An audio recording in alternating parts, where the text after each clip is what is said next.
தந்தை மகன் தூயாவின் பெயராலே எல்லோரும் ஒரு நிமிடம் எழுந்து கொள்ளும். ஒரு சின்ன ஜெபத்தை சொல்லலாம்.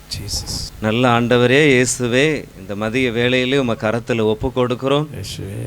அன்று ஆதாம் ஏவாளை நீ தேடி வந்த தேவன், மோசையோ தேடி வந்து மோசையோட பேசிய தேவன், இயேசு கிறிஸ்துவே காணாம போன ஆடுகளை தேடி வந்தவர், பேதுருவை தேடி வந்து அவரை மீட்டு கொண்டீரே, யோவானை தேடி வந்தீரே, இதோ இந்த நாட்களில எங்களை தேடி வந்திருக்கிறீரே, உம்மை காண வந்திருக்கிறோம். எங்களுக்குள்ளே பல காரியங்கள் இருந்தாலும் உம்மை தேடி வந்திருக்கிறோம். நீர் எங்களுக்கு மீட்பராக இருக்கிறீர், எங்களுக்கு வழிகாட்டியாக இருக்கிறீர், எங்களுக்கு ஆலோசனையாக இருக்கிறீர். இந்த நாளை ஆசீர்வாதமாக கொடுத்ததற்காக நன்றி. இங்கிருந்து செல்லும் போது வெறுங்கையோடு சென்று விடாமல் இயேசுவை கூட்டி செல்ல, இயேசுவை அழைத்து செல்ல ஆண்டவரே உம கரத்தில் எங்களை ஒப்பு கொடுக்கிறோம். எங்கள் குடும்பங்களை ஒப்பு கொடுக்கிறோம். ஆண்டவரே, என்னை மறைத்து நீர் வெளிப்படுவீராக. நான் சிறுகணும் ஆண்டவரே, நீர் பெருகணும் ஆண்டவரே. ஆண்டவரே, உமது நாம மட்டுமே மகிமைப்படட்டும். இருக்கிறவர்கள் ஒவ்வொரு மேல் வல்லமை கடந்து வரட்டும். ஆண்டவரை இயற்கையெல்லாம் ஒப்பு கொடுக்கிறோம். இந்த வேளையிலே வார்த்தையின் வழியாக பேசுவீராக. உமது கரத்திலே முழுமையாக அர்ப்பணிக்கிறோம். இங்கிருந்து செல்லும் போது சீடனாக சீடத்தியாக மாறி சென்று பல்வேறு இடங்களுக்கு நற்செய்தி அறிவிக்க எங்களை பாத்திரமாக பயன்படுத்தும்படியாக இயேசு கிறிஸ்துவின் மூலம் ஜெபிக்கிறேன் ஜெபம் பிதாவே, ஆமென். அமர்ந்து கொள்வோம். ஆண்டவர் இயேசு கிறிஸ்துவின் ஈடு நேச்ச நாமத்தினாலே சகோதர சகோதரிகளே, உங்களை வாழ்த்தி ஆசீர்வதிக்கின்றோம். ஆண்டவர் நினிவே மக்களுக்கு ஒரு ஆசீர்வாதத்தை கொடுக்க யோனா என்ற தீர்க்கதரிசி அனுப்பினார். இந்த தூத்துக்குடி பட்டணத்திற்கு ஒரு ஆசீர்வாதத்தையும் மக்களுக்கு ஒரு ஆசீர்வாதத்தையும் கொடுக்க அருமையான சகோதரர் சேவியர் அவர்களை இந்த பட்டணத்திலே ஆண்டவர் பயன்படுத்தி கொண்டிருக்கிறார். அவருக்காக நன்றி செலுத்தி கைகளை தட்டி ஆண்டவருக்கு நன்றி சொல்லுவோம். இந்த நேரத்தில் பார்க்கும் பொழுது மிகவும் மகிழ்ச்சியாக இருக்கிறது. பல்வேறு கூட்டங்களுக்கு நான் சென்றிருக்கிறேன். சாப்பிட்ட பிறகு பல மனிதர்கள் காணாமல் போய்விடுவாங்க.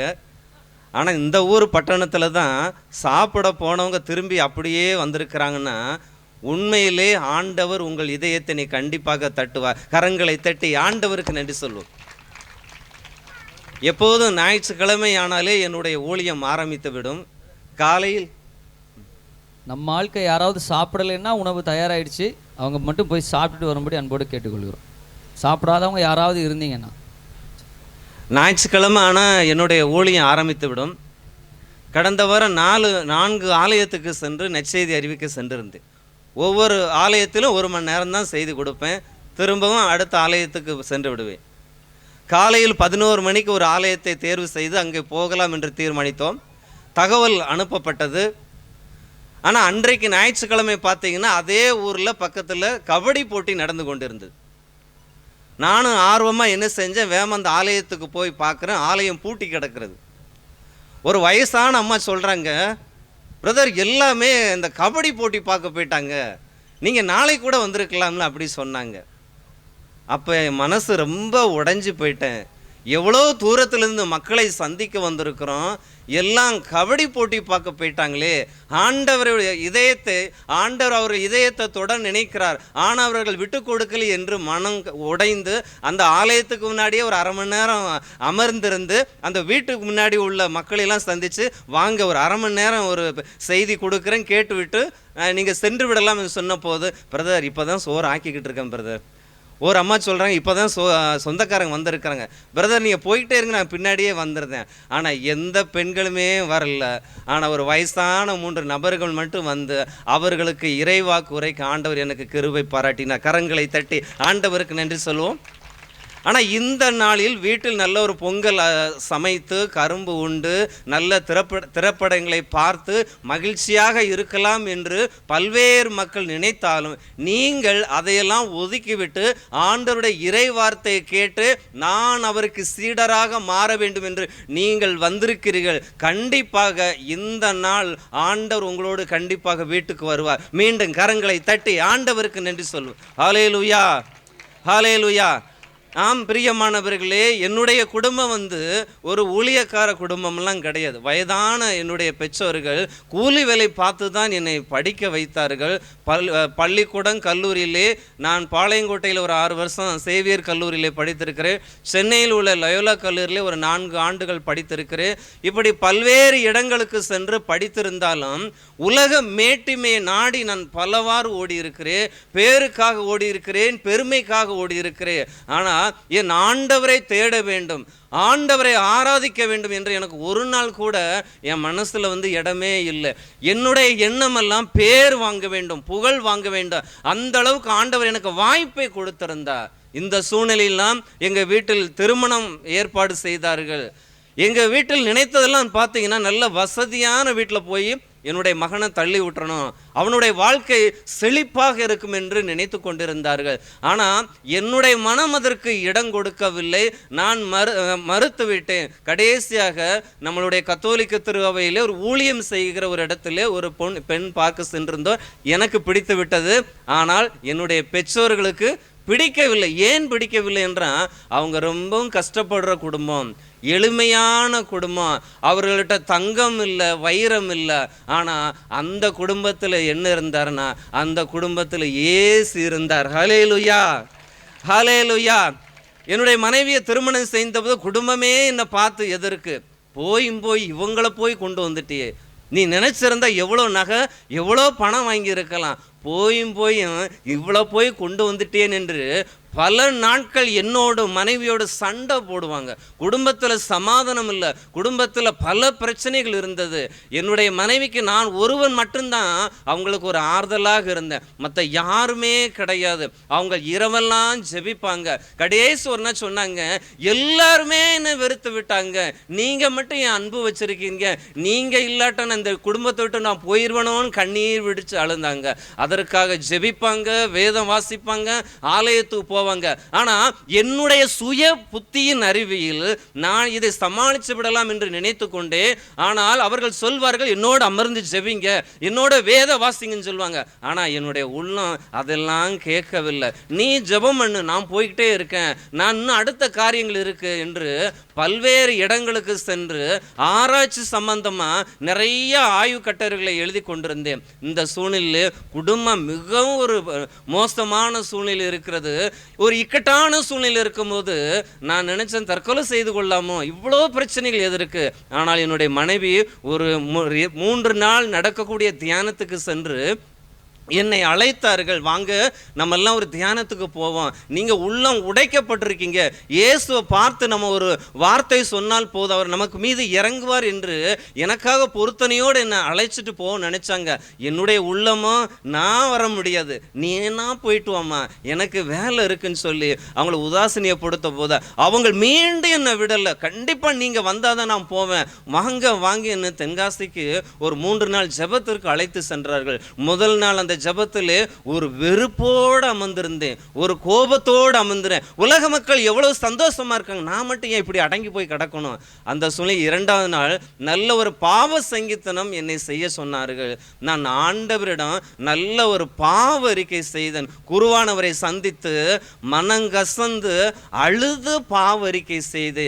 ஏனென்றால் இந்த எளிய குடும்பத்திலே பிறந்து எனக்கு நல்ல ஒரு படிப்பை கொடுத்து எனக்கு ஒரு அரசு வேலையை கொடுத்து உயர்ந்த இடத்துல வைத்திருக்க ஆண்டவருக்கு நான் ஒன்றுமே செய்யவில்லை.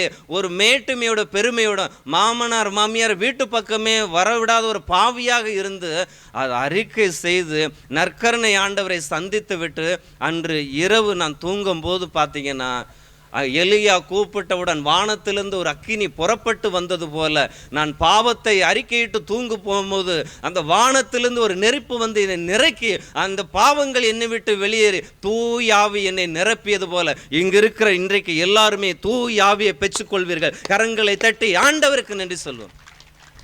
இதுதான் என்னுடைய ஆரம்பமான ஊழியம். பாவங்கள் என்னை விட்டு போனது, பரிசுத்த ஆவி இயேசு கிறிஸ்து எனக்குள்ளே வந்தார். இதற்கு பிறகுதான் நான் வேதத்தை எடுத்து வாசிக்க ஆரம்பித்தேன், ஜெபிக்க ஆரம்பித்தேன், தன்னார்வமாக ஊழியம் செய்ய ஆரம்பித்தேன். இன்று பல்வேறு இடங்களுக்கு நான் நற்செய்தி பணியை செய்கிறேன் என்றார். புனித மோனிகா தன்னுடைய மகனுக்காக பல ஆண்டுகள் ஜெபித்தார்கள். தன்னுடைய மகனை ஒரு புனிதர் நிலைக்கு உயர்த்தப்படுற காரணம் தன்னுடைய தாயார் புனித மோனிகா. இன்றைக்கு நான் நற்செய்தி அறிவிக்கிறேன் என்றால் என்னுடைய மனைவி இரவும் பகலும் ஆண்டவருடைய பாதத்தை பிடித்து என்னுடைய கணவர் மனம் மாற வேண்டும் ஜெபித்தது போல இன்றைக்கு நீங்கள் யாருக்கெல்லாம் ஜெபிக்கிறீர்களோ உங்களுக்கெல்லாம் ஜெபிக்கும் போது ஆண்டவர் உங்களை இந்த பட்டணத்திலே பாத்திரமாக எடுத்து பயன்படுத்துவார். ஹல்லேலூயா.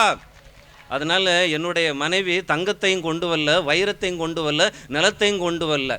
என்னுடைய மனைவி எங்கள் வீட்டுக்குள்ளே இயேசு அழைத்துட்டு வந்ததுனால தான் இன்று நான் அவருக்கு ஊழியம் செய்கிறேன். ஹல்லேலூயா.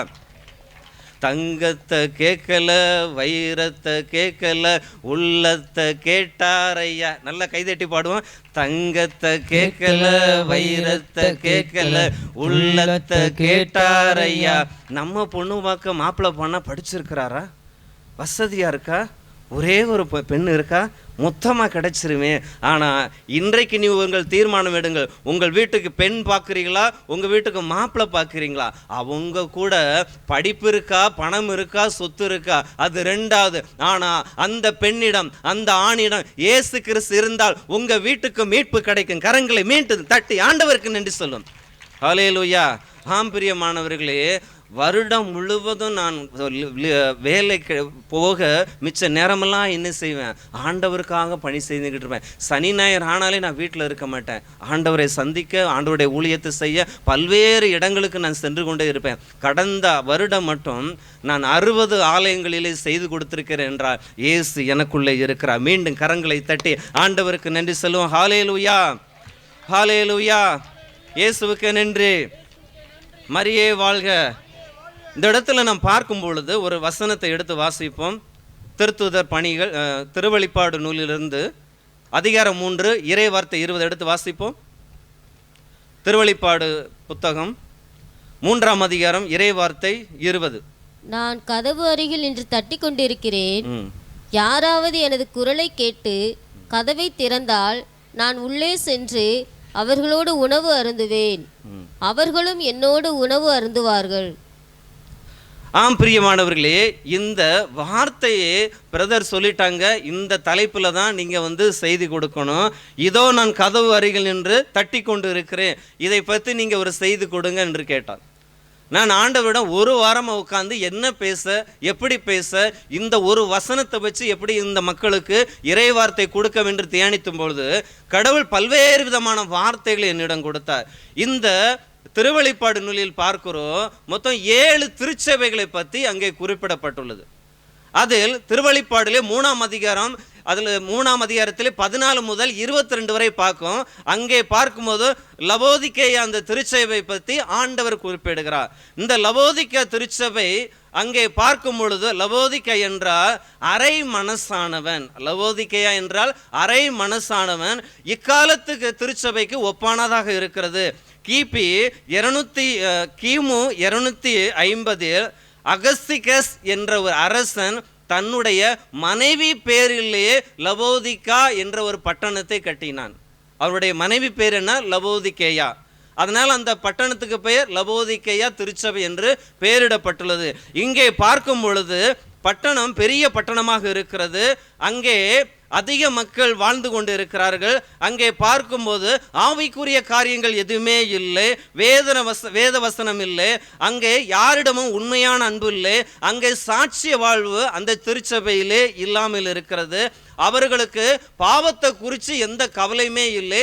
அவர்கள் மேட்டிமையோடு பெருமையோடு அந்த லவோதிக்கா திருச்சபையிலே வாழ்ந்து கொண்டு இருக்கிறார்கள். அவர்கள் என்னிடம் அதிகமாக பணம் இருக்கிறது, என்னுடைய அதிகமாக சொத்து இருக்கிறது, நான் ஏன் ஆண்டவரை தேட வேண்டும், நான் ஏன் ஆண்டவரை ஆராதிக்க வேண்டும் என்று அவர்களுக்குள்ள ஒரு மேட்டுமையாக வாழ்ந்து கொண்டு இருக்கிறார்கள்.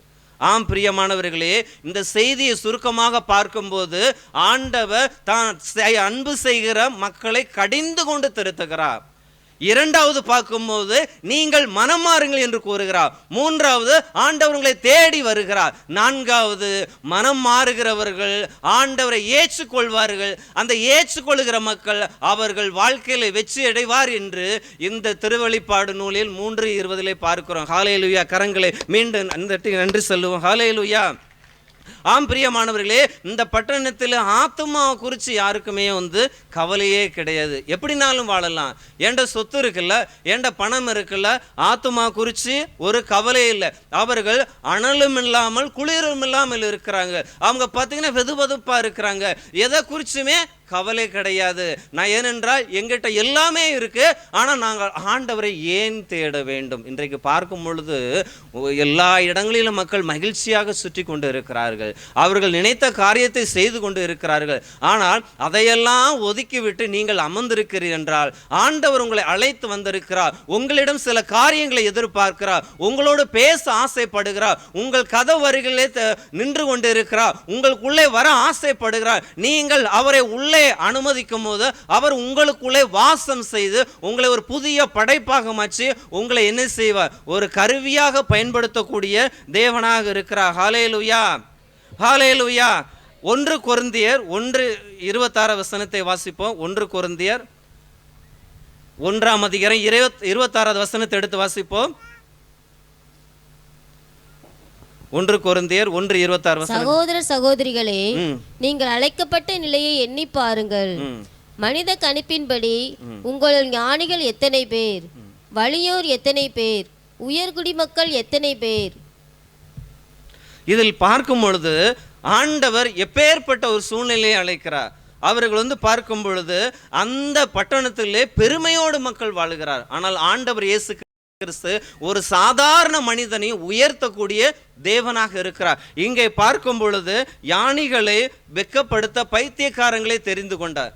பலமானவர்களை வெட்கப்படுத்துவதற்காக பலவீனமானவர்களை தேர்ந்து கொடுத்தார். அப்படிப்பட்ட ஆண்டவரை அவர்கள் ஆராதிக்காமல் அவர்கள் பாவத்தோடு வாழுகிறார்கள், மனம் மாறாமல் வாழுகிறார்கள். அதைத்தான் யோவானுக்கு அந்த பத்மோ தீவிலே ஆண்டவர் என்ன செய்தார்? வெளிப்படுத்துகிறார். யோவான் என்ன ஒரு மீன்பிடிக்க தொழிலை செய்கிறார். ஆண்டவர் அவரை தன்னுடைய சீடராக அழைத்து கொண்டு இருக்கிறார். இயேசுவுக்கு உண்மை உத்தமாக இருக்கிறார். யோவான் 5 புத்தகங்களை எழுதுகிறார். இந்த 5 புத்தகங்களில் பார்க்கும்போது 80ற்கு மேற்பட்ட இடங்களிலே அன்பு என்ற வார்த்தையை பதிய வைக்கிறார். இயேசு கிறிஸ்துவே அளவு கடந்து அன்பு செய்தது அந்த புனித யோவான் தான். இயேசு அப்படியே மார்பிலை சாய்ந்து கொண்டவரும் புனித யோவான் தான். அப்படிப்பட்ட அன்பை யார் வெளிப்படுத்தினா?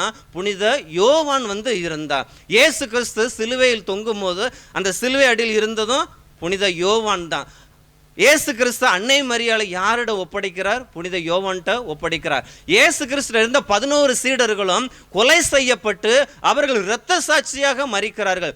ஆனால் இங்கே பார்க்கும் பொழுது புனித யோவானே அந்த ரோம பேரரசன் என்ன செய்கிறான்? அவர் இயேசு கிறிஸ்துவை மறுதலிக்கும்படியாக அந்த ரோம பேரரசன் சொல்லும் போது யோவான் சொல்லுகிறார், நான் இயேசுவை மறுதலிக்க மாட்டேன் என்று சொல்லுகிறார். யோவானை மரத்திலே கட்டி வைத்து அவரை தீய வச்சு கொளுத்துகிறார்கள். அவருக்கு ஒன்றும் செய்யல. யோவானை என்ன செய்யறாங்க? ஒரு கொதிக்கிற எண்ணெயில் அவரை போட்டுட்டு அப்படியே வேக வைக்கிறாங்க.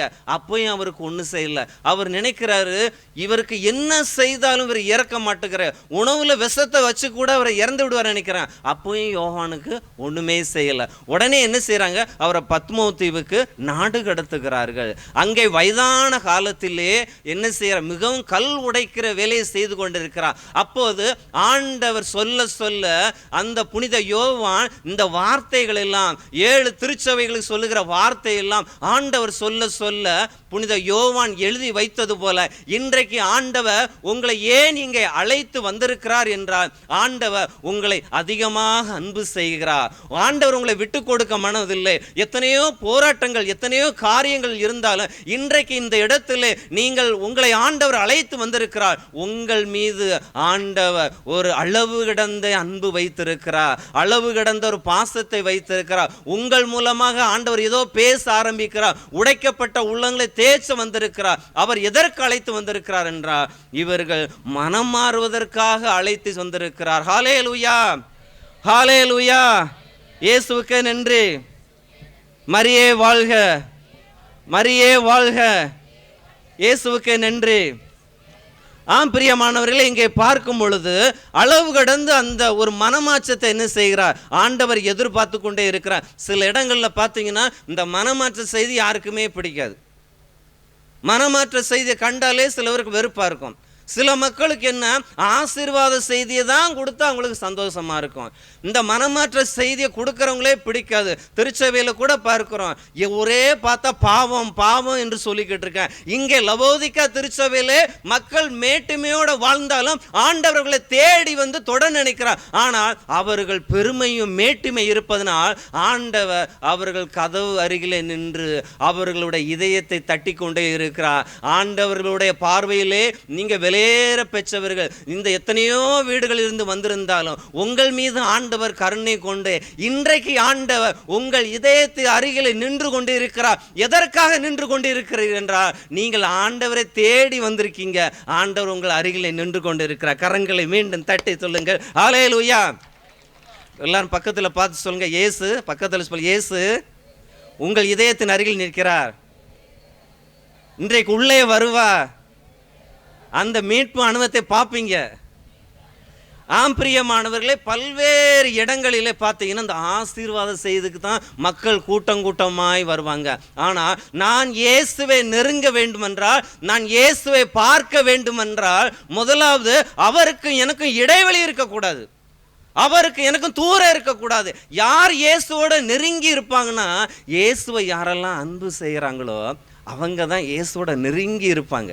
இந்த பைபிள் படிக்காமல் ஜெபம் பண்ணாமல் ஆலயத்துக்கு போகாமல் பாருங்க, ஆண்டவரை விட்டு ரொம்ப தூரத்தில் இருப்பாங்க. ஆனால் இன்றைக்கு நீங்கள் பார்க்கும்போது ஆண்டவரை நெருங்கி வந்திருக்கீங்க. இதிலிருந்து நான் என்ன புரிஞ்சுக்கிட்டேன்னா, நீங்கள் இயேசு அளவு கடந்து அன்பு செய்கிறீங்க. ஹல்லேலூயா, ஹல்லேலூயா. பிரியமானவர்களே, இயேசுவை அளவு கடந்து அன்பு செய்வது, அதான் இயேசு உங்களோட வர விரும்புகிறார். இயேசு உங்களோட உறவாட விரும்புகிறார். அப்படிப்பட்ட சூழ்நிலையிலே பல்வேறு நாட்களிலே நான் ஏன் துன்பப்பட்டேன் என்று பார்க்கும்போது, அந்த சாத்தான் எனக்குள்ளே இருந்து அவனுடைய திட்டத்தை நிறைவேற்ற நினைத்தான். ஆனால் இயேசு ஒரு நாள் என்னை தேடி வந்தார். இயேசு என் உள்ளத்தருகில் நின்று கொண்டிருந்தார், என் இதயத்தருகில் நின்று கொண்டிருந்தார். என் இதயத்தை பல நாட்கள் தட்டினார். மகனே, உன் இதயத்தை துற, நான் உள்ள வர ஆசைப்படுகிறேன். ஆனால் என் உள்ளமோ கேட்கவே இல்லை. ஆனால் ஒரு நாள் எனக்குள்ள அந்த பாவங்கள் போனப்போ இயேசு எனக்குள்ள வந்தாருங்க. இன்றைக்கு நான் பார்க்கும்போது எவ்வளோ பணம் இருந்தானே, எவ்வளோ சொத்து இருந்தான்னு, ஆனால் எனக்குள்ள இருக்கிற, எனக்குள்ள பேசுகிற என்னுடைய ஒப்பற்ற செல்வன் இயேசு எனக்கு கூட இருக்காருன்னா, எனக்கு அவர் என்ன சொல்லாருன்னா, உனக்கு பரலோகத்தில் ஒரு ஜீவ கிரீடத்தை உனக்கு தயார் செய்வேன் என்று சொன்னது போல இன்றைக்கு ஆண்டவர் உங்களோ பார்த்து சொல்கிறார், உனக்காக இன்றைக்கு வந்திருக்கீங்க, உங்களுக்கு என்ன கிடைக்கும், நீங்க ஆண்டவர் உங்களுக்கு ஒரு ஜீவ கிரீடத்தை தருவார். ஹல்லேலூயா, ஹல்லேலூயா. அப்படிதானே பவுல் பார்த்தீங்கன்னா, எத்தனையோ செல்வங்கள் இருந்தாலும், வசதி இருந்தாலும், படிப்பு இருந்தாலும், அதிகாரம் இருந்தாலும், அவர் என்ன செய்கிறார், யாரை தேடி போகிறாருன்னா, அந்த ஆண்டவரை தேடிப்பார். இயேசு பவுலை சந்தித்த போது பாருங்க, அவரையே விட்டு கொடுத்தாரு. தூயாவி அவருக்குள்ள வந்தது போல, இயேசு கிறிஸ்துவின் சீடர்கள் செய்யாத பணியை புனித பவுல் செஞ்சது போல இன்றைக்கு ஆண்டவர் உங்களை பார்த்து சொல்லுகிற, இந்த பட்டணத்தில், இந்தியாவில் நீங்கள் பெரிய காரியத்தை செய்வீர்கள். ஹல்லேலூயா, ஹல்லேலூயா. பிரியமானவர்களே, இங்க லவோதிக்கா திருச்சபையிலே ஆண்டவர் சொல்லுகிறார், என்னை அன்பு செய்கிறவர்களே நான் கடிந்து கொள்வேன். நான் யாரெல்லாம் அன்பு செய்கிறோ அவங்களை கடிந்து கொண்டு திருத்துவேன். சில வேளைகள் பார்க்கும்போது பலவிதமான துன்பங்கள், பலவிதமான போராட்டங்கள். நான் என்னுடைய மனைவியை விட்டு கொடுக்கவில்லை. அப்பா என்ன சொன்னார், இந்த மனைவியை விட்டு பிரிஞ்சு வந்துரு, வேறொரு கல்யாணம் பண்ணிடலாம், அவளை விட்டு விலகிரு, அப்படி பல நாட்கள் சொன்னாலும் எங்கள் அப்பா என்ன செய்தார், என் பேச்சை கேட்கல, என் சொத்தெல்லாம் உனக்கு கிடையாது, உன்னுடைய சொத்தெல்லாம் என்னுடைய அக்கா தங்கச்சிக்கு, என்னுடைய அக்கா தங்கச்சி எல்லாத்தையும் எழுதி வச்சிட்டாரு. கடைசி எங்கள் வீட்டுக்கு கூட போக முடியாத ஒரு சூழ்நிலை. அப்போ நான் என் மனைவி சொன்னாங்க, எங்க அவங்க சொத்து தான் கொடுக்கலாட்டாலும் பரவாயில்ல, இயேசு நமக்கு இருக்காருங்க, நீங்க ஜெபம் பண்ணுங்க என்று 6 ஆண்டுகள் இரவு பகலாக என் தேவனை நோக்கி நாங்க ஜெபித்து கொண்டே இருந்தோம். யார்கிட்டையும் போய் சண்டை போடல, கோர்ட்டுக்கும் போகல, போலீஸ் ஸ்டேஷனுக்கும் போகல. ஆனா ஒரு நாள் ஆண்டவர் எங்க அப்பா என்னை கூப்பிடாரு, மகனே நீ வந்து இழந்து போன எல்லா சொத்தையும் நீ உனக்காக எழுதி தருகிறேன், ஏனென்றால் நான் இயேசுவோடு இருந்தேன். ஹல்லேலூயா, ஹல்லேலூயா. இயேசுவுக்கே நன்றி. மரியே வாழ்க. ஹல்லேலூயா. பிரியமானவர்கள், இங்கே பார்க்கும் பொழுது முதலாவது இந்த வார்த்தையை பார்க்கிறோம். திருவெளிப்பாடு அந்த 3:20 இதோ நான் கதவு அருகில் என்ற ஒரு வார்த்தை குறிப்பிடப்பட்டுள்ளது. இந்த கதவு அருகில், இந்த கதவு என்பது ஒரு இருதயத்தை குறிக்கிறது. இந்த வசனத்தில் என்ன போட்டிருக்கு பார்த்தீங்கன்னா, கதவு அருகில். அப்படின்னா கதவு அருகில்னா இயேசு கிறிஸ்து என்ன பண்ணுகிறார்? நம்மளுடைய இதயத்து அருகில் நின்று கொண்டு இருக்கிறார். புனித அந்தோனியா வீட்டில் இருக்கும்போது இயேசு கிறிஸ்து அவரை தேடி போகிறார். இந்த குழந்தை இயேசு தேடி போகும்போது இயேசு கிறிஸ்து என்ன சொன்னார்னு பார்த்தீங்கன்னா, புனித அந்தோனியாரை பார்த்து, உன்னுடைய இருதயத்தை எனக்கு கொடு, உன்னுடைய இருதயத்தை எனக்கு கொடு. நம்ம என்ன செய்வோம்? ஆண்டவரே இருதயத்தையும் தர்றேன், சைடு ஒரு அரக்கில் தங்கத்தையும் கொடுத்துருங்க, நான் ரொம்ப சந்தோஷமா இருப்பேன். ஆனால் அந்தோனியார் என்ன செஞ்சார்? எதுவுமே கேட்கல. இதயத்தை தானே கேட்குறீங்க, நான் என்னுடைய இதயத்தை தருகிறேன் என்று இயேசுவுக்கு கொடுத்தது போல அவர் எப்படிப்பட்ட நற்செய்தி அறிவித்தார் என்றால், இன்றைக்கு ஆண்டவர் உங்களுடைய இருதயத்தை கேட்கிறார். உங்கள் கையில் உள்ள பணத்தையோ பொருளையோ சொத்தையோ ஆண்டவர் கேட்கல. ஆண்டவர் இயேசு கிறிஸ்து முதலாவது என்ன கேட்கிறார் என்றால், உங்களுடைய இருதயத்தை கேட்கிறார். அதனால் தான் இங்கே பார்க்கும் பொழுது இங்கே கதவு என்பது மனிதர்களின் இதயத்தை குறிக்கிறது. இயேசு கிறிஸ்து உங்களுடைய இதயத்தின் அருகில் நின்று கொண்டிருக்கிறார். இதை வாஞ்சையோடு என்ன செய்யணும்? ஆண்டவரை என்ன செய்யணும்? வரவேற்கணும். இங்கே அந்த இதயத்தை கொடுப்பது நம்ம கையில் தான் இருக்கு, யாரோடைய கையிலையும் கிடையாது. அந்த இதயத்தின் அருகில் என்ன செஞ்சாரு? இயேசு கிறிஸ்து நின்று கொண்டு இருக்கிறார்.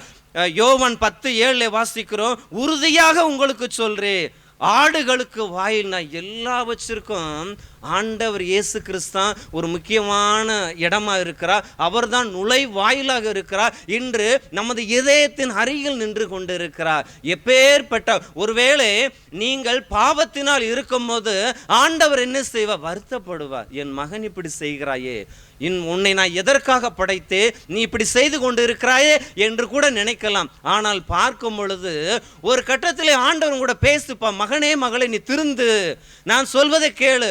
உள்ளத்திலிருந்து அப்படியே ஒரு மெல்லிய குரல்ல உங்ககிட்ட பேசுவார் பாருங்க. ஆண்டவருடைய பேசுற உங்க காதுல கேட்கும்.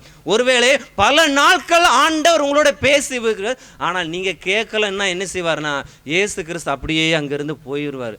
நான் சொல்ல நினைச்சேன், நீ எதுவுமே கேட்கல. இயேசு கிறிஸ்து உள்ளே இருந்து வெளியே போனோடனே யார் உள்ள வருவானா?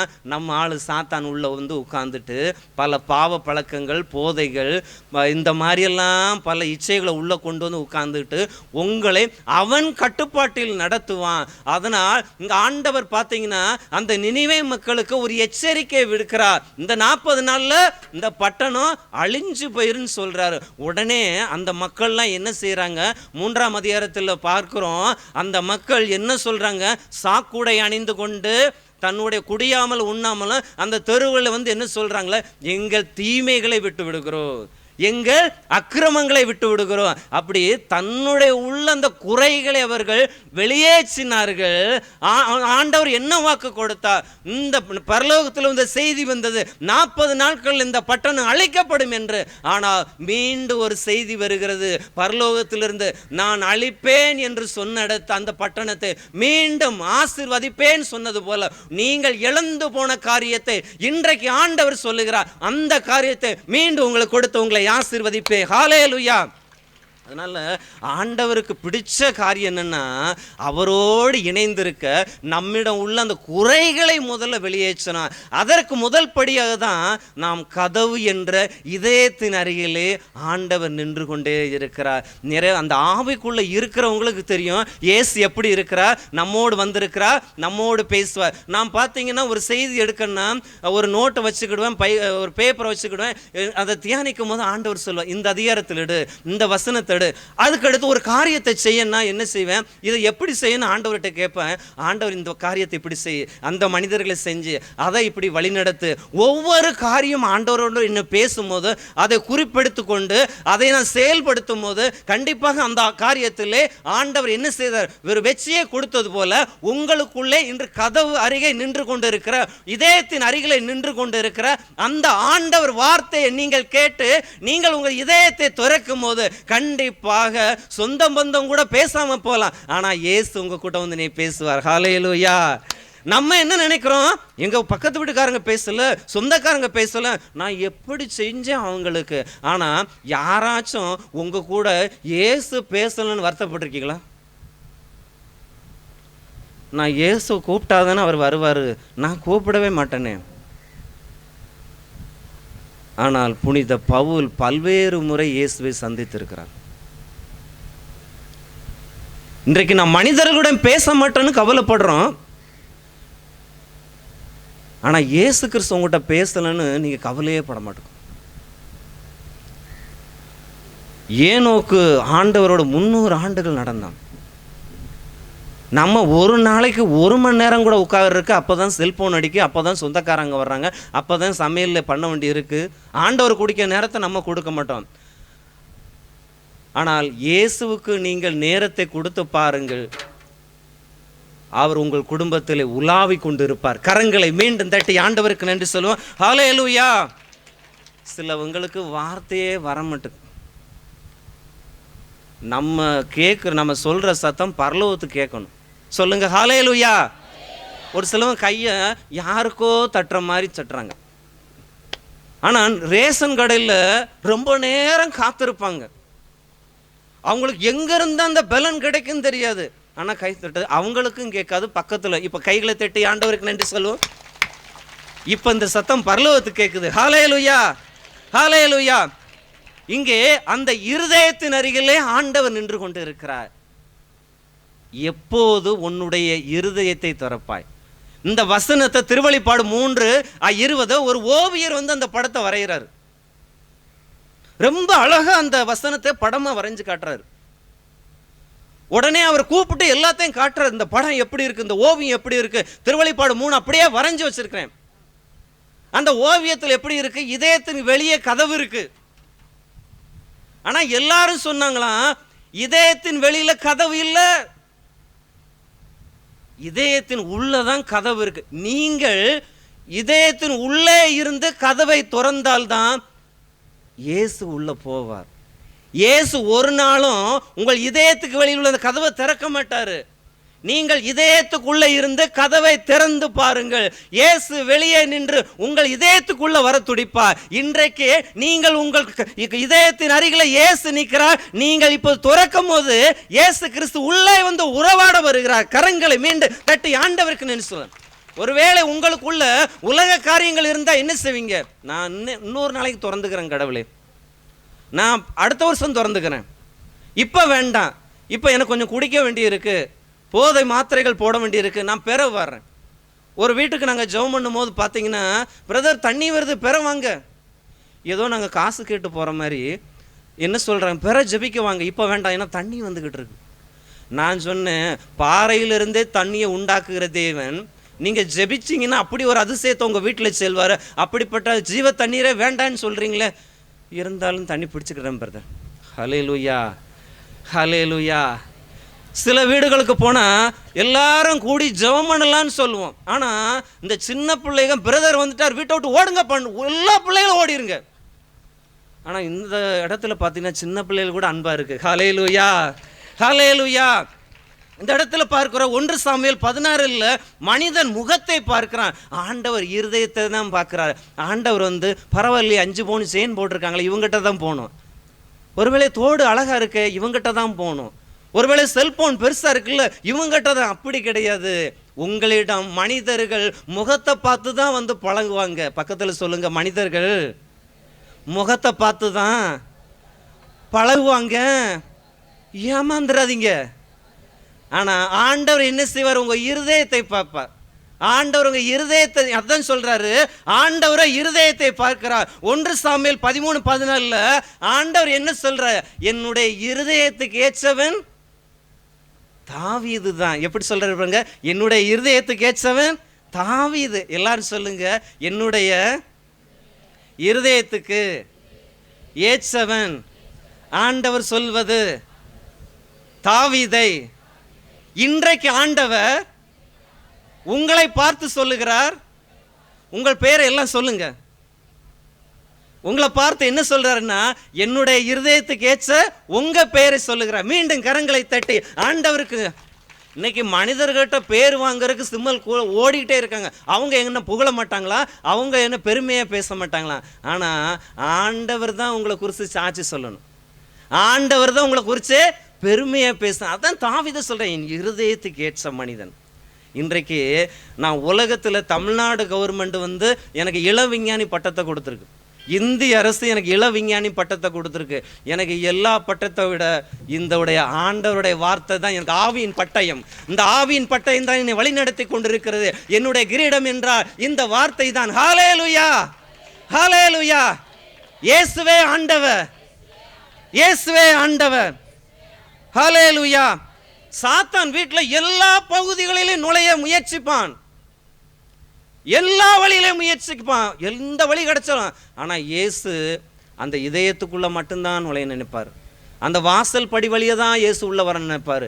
ஆனால் சாத்தான் அப்படி எங்கே வழி கிடக்கு உள்ளே போயிடலாம் நினைப்பான். ஆனால் இயேசு வாசல் படியில் நின்று கொண்டே இருப்பார். என் மகன் ஒரு நாள் வருவான், என் மகன் ஒரு நாள் எனக்காக கதவை திறப்பான். இன்றைக்கு ஆண்டவர் உங்களை பார்த்து சொல்கிறார், மகனே மகளே, உன் இதயத்தின் அருகில் நான் நின்று கொண்டு இருக்கிறேன். பல்வேறு நாட்களாக நீ கவலைப்பட்டு இருக்கலாம். என்னை அன்பு செய்ய யாரும் இல்லையே, என்னை புறந்தள்ளி விட்டார்களே, என்னை வேதனைப்படுத்திவிட்டார்களே, காயங்களால் என்னை புடைத்தெறிந்தார்களே, காயங்களினால் வேதனைப்படுத்தினார்களே.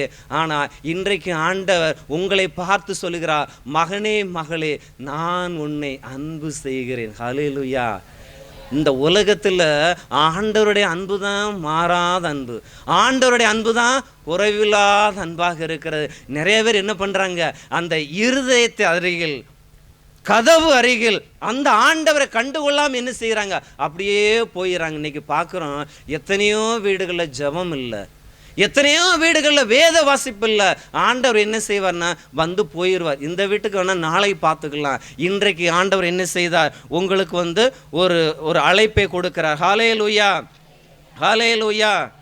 எல்லாரும் ஒரு பல்லவியை பாடுங்கள். இயேசுவின் பின்னால் நான் செல்வேன். கைகளை தட்டி பாடுவோம்.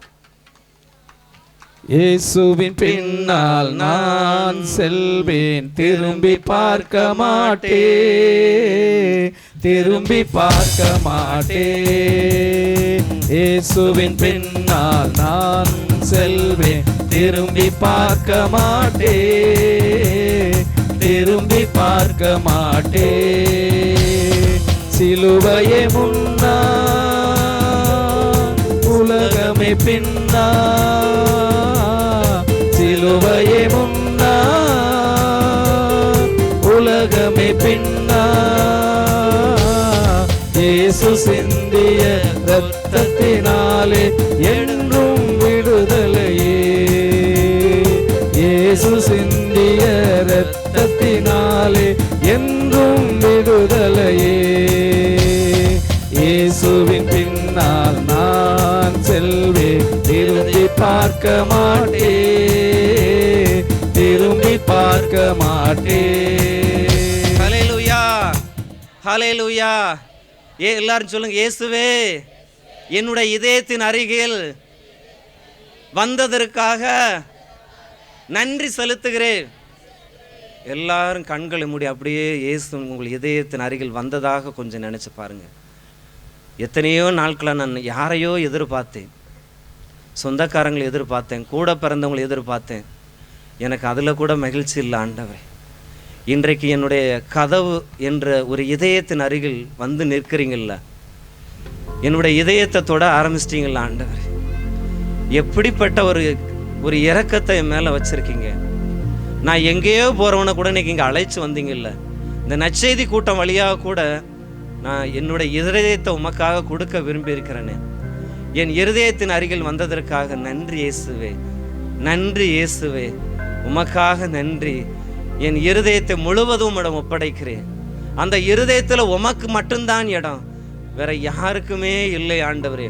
என் இருதயத்தை பல ஆண்டுகள் மற்றவர்களுக்காக கொடுத்து நான் கண்ணீர் தான் சிந்திருக்கிறேன். ஆனால் இன்றைக்கு என்னுடைய இருதயத்தை அருகில் நீ நின்று கொண்டு இருக்கிறீரே. ஹல்லேலூயா, ஹல்லேலூயா. ஆம் பிரியமானவர்களே, ஆண்டவர் இந்த உலகத்திலே பாவிகளை தான் தேடி வந்தார், நீதிமான்களை அல்ல. பாவிகளை தேடி வந்த ஆண்டவர், அந்த காணாம போன ஆடுகளை தேடி வந்த ஆண்டவர். எங்க அப்பா பார்த்தீங்கன்னா 80 வயசு ஆகுது. ஒரு கட்டத்தில் என்ன அருவாள் எடுத்து வெட்ட வந்தார். ஒரே வெட்டா இவனை வெட்டிடணும், 2வது எய்ம் இல்லைன்னா இவனை வேலையை விட்டு அனுப்பணும், இவனை கோர்ட்டு கேஸ் அலைய வைக்கணும். எனக்கு ஒன்றுமே தெரியல, அழுது அப்படியே புலம்புறேன். ஒரு நாள் எங்கள் வீட்டுக்கு வந்தார், தெருவில் நான் நிற்கிறேன், அப்படியே மண்ணல்லிய மூஞ்சில் எரியிறாரு, நீ வாழ்க்கையில் செத்து போயிடுவேன்னு. மனம் உடைஞ்சு அழுதுட்டேன். எந்த தகப்பனும் செய்யக்கூடாத காரியத்தை எங்கள் அப்பா எனக்காக செய்தார். ஆனால் நான் மனம் உடைஞ்சு அழுது போயிட்டேன். இந்த உலகத்தில் நான் யார் செய்தால் கூட இந்த காரியத்தை நான் ஏற்றிருப்பேனே, என் அப்பாவை இப்படி செஞ்சிட்டிங்கல்ல. அப்படி சொல்லும் போது என்ன செஞ்சு எனக்கு ரொம்பவும் என்ன செஞ்சேன், அப்படியே வலியில் துடிச்சிட்டேன். என்னுடைய மனைவி, கவலைப்படாதீங்க, அவர் மண்ணள்ளி கூட உங்கள் மூஞ்சில் எரிஞ்சிருக்கலாம், நான் இயேசு உங்களை அன்பு செய்தார் என்று. இந்த மாதிரி சூழ்நிலையில் அவருக்கு வந்து உடல்நிலை சரியாகவும் போயிட்டு, வீட்டிலேருந்து எனக்கு ஃபோன் வருது, உடனே அப்பா வந்து பாருன்னு. என்னை எங்கள் அப்பா எப்படியெல்லாம் காயப்படுத்தி விட்டாருன்னு. நான் போய் செல்வதா வேண்டாமா? உடனே ஆண்டவர் சொன்னார், நீ போய் பாரு. உடனே சொன்னாங்க, ரத்தம் ஏற்றுனாதான் இந்த மனுஷன் பிழைப்பான்ட்டாங்க. உடனே ஏன் ரத்தத்தை கொடுத்தேன், அவருக்கு ஆண்டவர் உயிரை கொடுத்தார். ஹல்லேலூயா. நான் வந்து எங்கள் அப்பாவை மனதார மன்னித்தேன். ஏன்னா இயேசு யாருக்குள்ளே இருக்காங்களோ அவங்க தான் மன்னிப்பாங்க. ஹல்லேலூயா. இன்றைக்கி எல்லோரும் ஏன் விழுந்து போகிறோம்னா, மன்னிக்காமல் இருக்கிறதுனால விழுந்து போகிறோம். இன்றைக்கி ஏன் நோயோடு கிடக்கிறோம்னா, மன்னிக்காமல் இருக்கும் போது தான் நோய். உடனே எங்கள் அப்பா வீட்டுக்கு வந்தார், என்னை கையெடுத்து கும்பிட்டார்.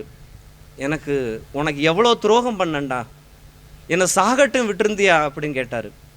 நீ இல்லாமல் செத்துருப்பானினார். வாங்க எனக்கு நன்றி சொல்ல, ஒரு தியானத்துக்கு போகணும். 3 நாள் ஜபத்துக்கு கூட்டு போனேன் தென்காசி. நான் எப்படி மனம் உடைஞ்சு பாவத்தை அறிக்கையிட்டனோ, எங்கள் அப்பாவும் அறிக்கையிட்டார். அழுது அந்த மனுஷன் கதறிட்டார். இன்றைக்கு 80 வயசுலையும் தினந்தோறும் ஆலயத்துக்கு போய் நற்கரணை உண்டாமல் அவர் தூங்க செல்ல மாட்டார். கரங்களை தட்டி ஆண்டவருக்கு. எப்பேற்பட்ட ஒரு சூழ்நிலையும் ஆண்டவர் மாற்றக்கூடிய தேவன். இன்னைக்கு எங்கள் அப்பா சொல்கிறாரு, நீ இல்லாமல் நான் அந்த உலகத்தில் கிடையாதுடா. நீ ஒரு நாள் அந்த வாய் சொன்னது, நீ செத்துப்போன்னு சொன்னது. இன்னைக்கு நீ இல்லாமல் இன்னைக்கு ஆண்டவர் உங்களை பார்த்து சொல்லுகிறார், நீங்கள் இல்லாட்ட உங்கள் குடும்பம் இல்லை. ஹல்லேலூயா, ஹல்லேலூயா. அப்படிப்பட்ட அன்னைக்கு ஒரு மாதத்தில் எங்கள் அப்பா டைம் டேபிள் போடுவார். இந்த மாதத்தில் எங்கெங்கெல்லாம் கூட்டம் நடக்கு, எங்கெல்லாம் நச்செய்தி, எல்லா இடத்துக்கும் இன்னும் 80 வயசில் பஸ் ஏறி போய்கிட்டு இருக்காரு.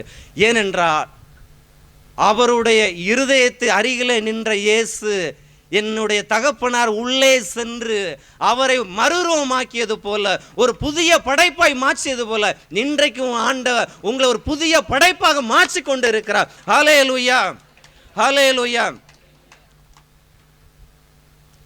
போன நாட்கள் தந்த வேதனைகள் உம் அன்புதான் என்று அறியவில்லையே.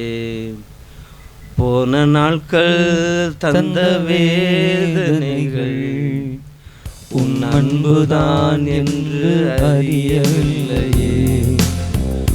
உம் சொந்தமாக்கவே, மாரோடு சேர்க்கவே, உடவிட்டு உருவாக்கி என்னையுமே உம் சொந்தமாக்கவே, மாரோடு சேர்க்கவே, புடமிட்டு உருக்கினீர் என்னையுமே. தேவ அன்பு என்ன உன்னதம். இந்த நல்ல தெய்வத்துக்கு நான் என்ன சொல்லி நன்றி சொல்லுவேன். எந்த நற்ப ஜீவியத்தை நான் உந்தன் முன்னே சமர்ப்பிக்கலாம். இந்த நல்ல தெய்வத்துக்கு நான் என்ன செய்து நன்றி சொல்லுவேன். எந்த நற்ப ஜீவியத்தை நான் உந்தன் முன்னே சமர்ப்பிக்கலாம். ஹல்லேலூயா, ஹல்லேலூயா. அப்படி என்னுடைய ஆண்டவர் பார்த்தீங்கன்னா என் வாழ்க்கையில் அவ்வளோ காரியங்களை செய்திருக்கிறார். நான் ஒன்றுக்கும் தகுதி இல்லாதவன் தான். என்னோட ஆசிரியருக்குள்ளே என்னை பார்த்து சொல்லியிருக்கிறாங்க, நீ ஃபெயில் ஆயிடுவப்பா, நீ என்னுடைய பேரை கெடுக்கன்னு இந்த பள்ளியில் சேர்ந்துருக்கியாம்பாங்க. நான் ஒவ்வொரு நாளும் ஆலயத்திட்ட போய் ஆண்டவர்கிட்ட அழுவேன். எல்லாருக்கும் முன்னாடி என்ன ஃபெயில் ஆயிடுவேன் திட்டுறாங்களே ஆண்டவர். எல்லாம் அவ்வளோ பாடுகள், வேதனைகள். எந்த மாணவர்கள் மத்தியில் என்னை டீச்சர் அவமானப்படுத்தினார்களோ, எந்த கல்லூரியிலே நான் அவமானப்பட்டு கிடந்த வகுப்பறையிலே ஆண்டவர் 2013ஆம் ஆண்டு எனக்கு ஒரு அரசு வேலையை கொடுத்து என்னை ஆசீர்வதித்தார். ஹல்லேலூயா. நான் அதிகமாக ஒரு 37 ஆண்டுகள் பைபிள் படிக்கலை, பைபிளை தியானிக்கலை. ஆனால் எனக்குள்ள இயேசு வந்த பிறகு காலையிலும் பைபிளை படிப்பேன், சாயங்காலம் பைபிளை படிப்பேன். எனக்குள்ள இருந்து அந்த இறைவார்த்தை அப்படியே போய்கிட்டே இருக்கிறோம். பஸ்ஸில் பயணம் செஞ்சால் கூட அந்த செல்ஃபோனில் ஒரு செய்தி வச்சு நான் கேட்டுக்கிட்டே இருப்பேன். எதற்குன்னா, இயேசு என்னை அன்பு செய்கிறார் பாருங்க, இயேசு என்னை விட்டு கொடுக்கல பாருங்க, இயேசு என் தலையை உயர்த்தினார் பாருங்க. இல்லை, நான் எதுக்குமே முக்கியத்துவம் கொடுக்கல, என் இயேசுக்கு மட்டும்தான் நான் முக்கியத்துவம் கொடுத்தேன். ஹல்லேலூயா. இன்னைக்கு தகுதி இல்லாமல் இருக்கிறீங்களா? நோயோடு வந்திருக்கிறீங்களா? கடன் பிரச்சனையோடு வந்திருக்கீங்களா? இது முடிஞ்சதுன்னு நினைக்கிறீங்களா? இனி வேலை கிடைக்குமான்னு நினைக்கிறீங்களா? உடைந்து போன தாவீதின் கூடாரத்தை மீண்டும் தட்டி எழுப்பது போல உங்கள் வாழ்க்கையின் ஆண்டவர் புதிய படைப்பாய் மாற்றுவார். மீண்டும் கரங்களை தட்டி ஆண்டவருக்கு நன்றி சொல்லுவோம். ஹல்லேலூயா, ஹல்லேலூயா. இங்கே அந்த திருவெளிப்பாடு 3:20 2வது வார்த்தையை பார்க்கிறோம். அவர் கதவை தட்டி கொண்டிருக்கிறார். முதலாவது அந்த கதவு அருகிலே நின்றார், 2வது கதவை தட்டி கொண்டிருக்கிறார். இதை பார்க்கும் பொழுது அந்த கதவு இதயத்தை குறிக்கிறது. இயேசு கிறிஸ்து தேடி வருகிறார், உங்கள் இதய கதவை தட்டி கொண்டே இருக்கிறார். ஒன்றல்ல, இரண்டல்ல, பல நாட்கள் தட்டி கொண்டே இருக்கிறார். ஹல்லேலூயா, ஹல்லேலூயா. அதான் ஆண்டவர் சாலமோன்ட்ட சொன்னாரு, நீ செய்யாத வேற்று தெய்வங்களை வழிபடாத, பிற வேற்று மனைவிகளை நீ திருமணம் செய்யாத. ஆண்டவர் பல முறை எச்சரிச்சாரு. ஆனால் சாலமோன் என்ன கேட்கவே இல்லை. ஆண்டவர் சொன்னாரு, உன்னுடைய பதவியை பிடிங்கி உன் வேலையாள்கிட்ட கொடுப்பேன். அப்படின்னா ஆண்டவர் இன்றைக்கு உங்கள்கிட்ட நிறைய பேசியிருக்கலாம். சில பேருக்கு பார்த்தீங்கன்னா காதில் கேட்கவே கேட்காது. கணவரை பார்த்து குடிக்காதுன்னு சொன்னேன்னா கேட்காது. உங்கள் பிள்ளைகளை பார்த்து செல்ல எடுக்காதுன்னு கேட்காது. உங்கள் பிள்ளைகிட்ட படின்னு சொன்னால் கேட்காது. எதுவுமே கேட்காது. இதனால தான் ஆண்டவர் என்ன செய்வார், அந்த கதவை தட்டுவது போல நம்மளுடைய இதயத்தை தட்டுக்கிட்டே இருக்கிறார். எப்போது நீங்கள் திறப்பீர்கள் என்று காத்து கொண்டு இருக்கிறார். ஏனென்றால் அலைகை ஆனவன் உங்களுக்குள்ளே வந்து உங்கள் குடும்பத்தை உடைக்க நினைக்கிறான். ஆனால் இயேசு ஆனவர் உங்களுக்குள்ளே பரலோகத்தை தர ஆசைப்படுகிறார். ஆனால் சாத்தான் என்ன நினைக்கிறான், உங்களை நரகத்துக்குள்ளே அழைக்க செல்கிறான். அதனால பார்க்கும்போது இயேசு கிறிஸ்து என்ன செய்கிறார், இதய கதவை தட்டி கொண்டே இருக்கிறார். எப்படி இதய கதவை தட்டுகிறார், மகனே கதவை தர, சமீபமாய் இருக்கிறது, நான் விரைவாக வருவேன், இப்போது மனமாறு என்று கதவை தட்டி கொண்டே இருக்கிறார். ஆனால் பார்க்கும் பொழுது நம்மளுடைய இதயம் உலக காரியங்களை நோக்கி சென்று கொண்டே இருக்கிறது. அப்படி சென்று நம்ம சில பேர் என்ன செய்கிறாங்க, இதயத்தை திறக்காமல் போயிடுறாங்க. என்னுடைய பக்கத்து வீட்டில் ஒரு வயதான அம்மா அப்பா, அவங்களுக்கு ஒரே ஒரு மகள் தான். அந்த மகள் அமெரிக்காவில் கல்யாணம் பண்ணி கொடுத்தாங்க. அந்த மருமகன் பார்த்தீங்கன்னா டெய்லியும் குடிப்பார். அவர் என்ன சொன்னாருன்னா, கல்யாணத்துக்கு பிறகு குடிக்க மாட்டேன், குழந்தை பிறந்த பிறகு குடிக்க மாட்டேன், பள்ளிக்கூடம் போன பிறகு குடிக்க மாட்டேன். இப்படி 16 ஆண்டுகள் என்ன செய்கிறாரு, குடிச்சுக்கிட்டே இருக்கிறாரு. அப்போ அவருடைய மகள் அவனுடைய அம்மா அப்பாட்ட ஃபோன் பண்ணுறாங்க, என்னை தினந்தோறும் குடிச்சு நான் அடிக்கிறாரு, என்னால் இருக்க முடியல, நான் ஊருக்கு வந்துடலாம் அப்படின்னு நினைக்கிறாங்க. அப்படி மகள் அழுது ஜெபம் பண்ண. நாங்கள் சொன்னோம், ஆண்டவர் அவர் இதயத்தை தட்டி கொண்டு இருக்கிறார், அதற்கு அவர் இடம் கொடுக்கவில்லை. அதனால்தான் அந்த கெட்டாவி குடியாராவி அவரை விட்டு வெளியே போகலை. உடனே அவங்க என்ன செய்தாங்கன்னா, அந்த பக்கத்தில் உள்ள ஒரு தியான நிலையத்துக்கு அமெரிக்கா கூட்டு போய் அவரை நல்ல பாவ சங்கீர்த்தனம் செய்ய வச்சு அவர்கிட்ட உள்ள அந்த குடிகார ஆவிகள்லாம் வெளியே ஏற்றின பிற இயேசு அவருக்குள்ளே சென்று இன்றைக்கு அமெரிக்காவில் அந்த பங்கில் அவன் சிறந்த சாட்சியாக நற்செய்தி அறிவித்து கொண்டு இருக்கிறார். ஹல்லேலூயா. அதனால நீங்களும் நானும் சொன்னால் உங்கள் கணவர் மாற மாட்டாங்க, நீங்களும் நானும் சொன்னால் உங்கள் மனைவி மாற மாட்டாங்க, நீங்களும் நானும் சொன்னா உங்க பிள்ளைகள் மாறாது. உங்கள் பிள்ளைகளின் இதயத்தை இயேசு தட்டும் போது அவர்கள் திறந்தால் கண்டிப்பாக இயேசு உங்களுடைய வாழ்க்கையில் ஒரு மாற்றத்தை கொடுப்பார். வேற யாருமே இந்த மாற்றத்தை கொடுக்க முடியாது. அதனால தான் பெற்றோர்கள் பிள்ளைகள் நிறைய கொடுக்குறாங்க, தங்கத்தை கொடுக்குறாங்க, சொத்தை கொடுக்குறாங்க, பணத்தை கொடுக்குறாங்க, எல்லாத்தையும் கொடுத்துட்டு இயேசுவை கொடுக்க மறந்ததுனால தான் ஒரு நாளில் விவகாரத்து, ஒரு மாதத்தில் டைவர்ஸு, 2 வருஷத்தில் டைவர்ஸு. இன்னைக்கு கிறிஸ்தவங்க ஏன் இன்னைக்கு டைவர்ஸ் விவகாரத்துன்னு போகிறாங்கன்னா 2 பேருமே கடவுளை நேசிக்கல. பிறந்த குடும்பத்தில் யுத்தம் தான் நடக்கும், அப்புறம் சமாதானமாக நடக்கும். அதனால் பெற்றவங்க பிள்ளைகிட்ட படிப்பை கொடுக்குறீங்க நல்லது, ஆனால் பெற்றவங்க இயேசு கையில், அந்த பிள்ளைய கையில் இயேசுவை கொடுக்கணும். எல்லாரும் சொல்லுங்கள் பக்கத்தில், பிள்ளைய கையில் செல்ஃபோன் கொடுக்காதீங்க, நல்லது தான், ஆனால் இயேசுவை கொடுங்க. நம்ம கையில் செல்ஃபோன் தான் இருக்குது, ஆனால் புனித அந்தோனியார் கையில் அப்படியே பைபிள் இருக்குங்க. ஹல்லேலூயா. எங்கே போனாலும் அந்தோனியார் கையில் என்ன வச்சுருப்பார்? பைபிள் வச்சுருப்பார். இன்றைக்கி நம்ம குடும்பம் எங்கே போனாலும் என்ன வச்சுருப்போம்னா செல்ஃபோன் வச்சுருப்போம். பைபிள் வேணுமா செல்ஃபோன் வேணுமான்னு கேட்டால் இன்றைக்கி பிள்ளைகள்லாம் செல்ஃபோன் தான் சொல்லுது. பிள்ளைங்க செல்ஃபோன் இல்லாட்ட சாப்பிட மாட்டாங்க பிரதர். பிள்ளைய செல்ஃபோன் கொடுத்தாதான் சண்டை போடாமல் வீட்டில் இருக்கிறாங்க. பிள்ளைகிட்ட செல்ஃபோனை கொடுத்துட்டு நாங்கள் நிம்மதியாக டிவி பார்க்குறோம் பிரதர்.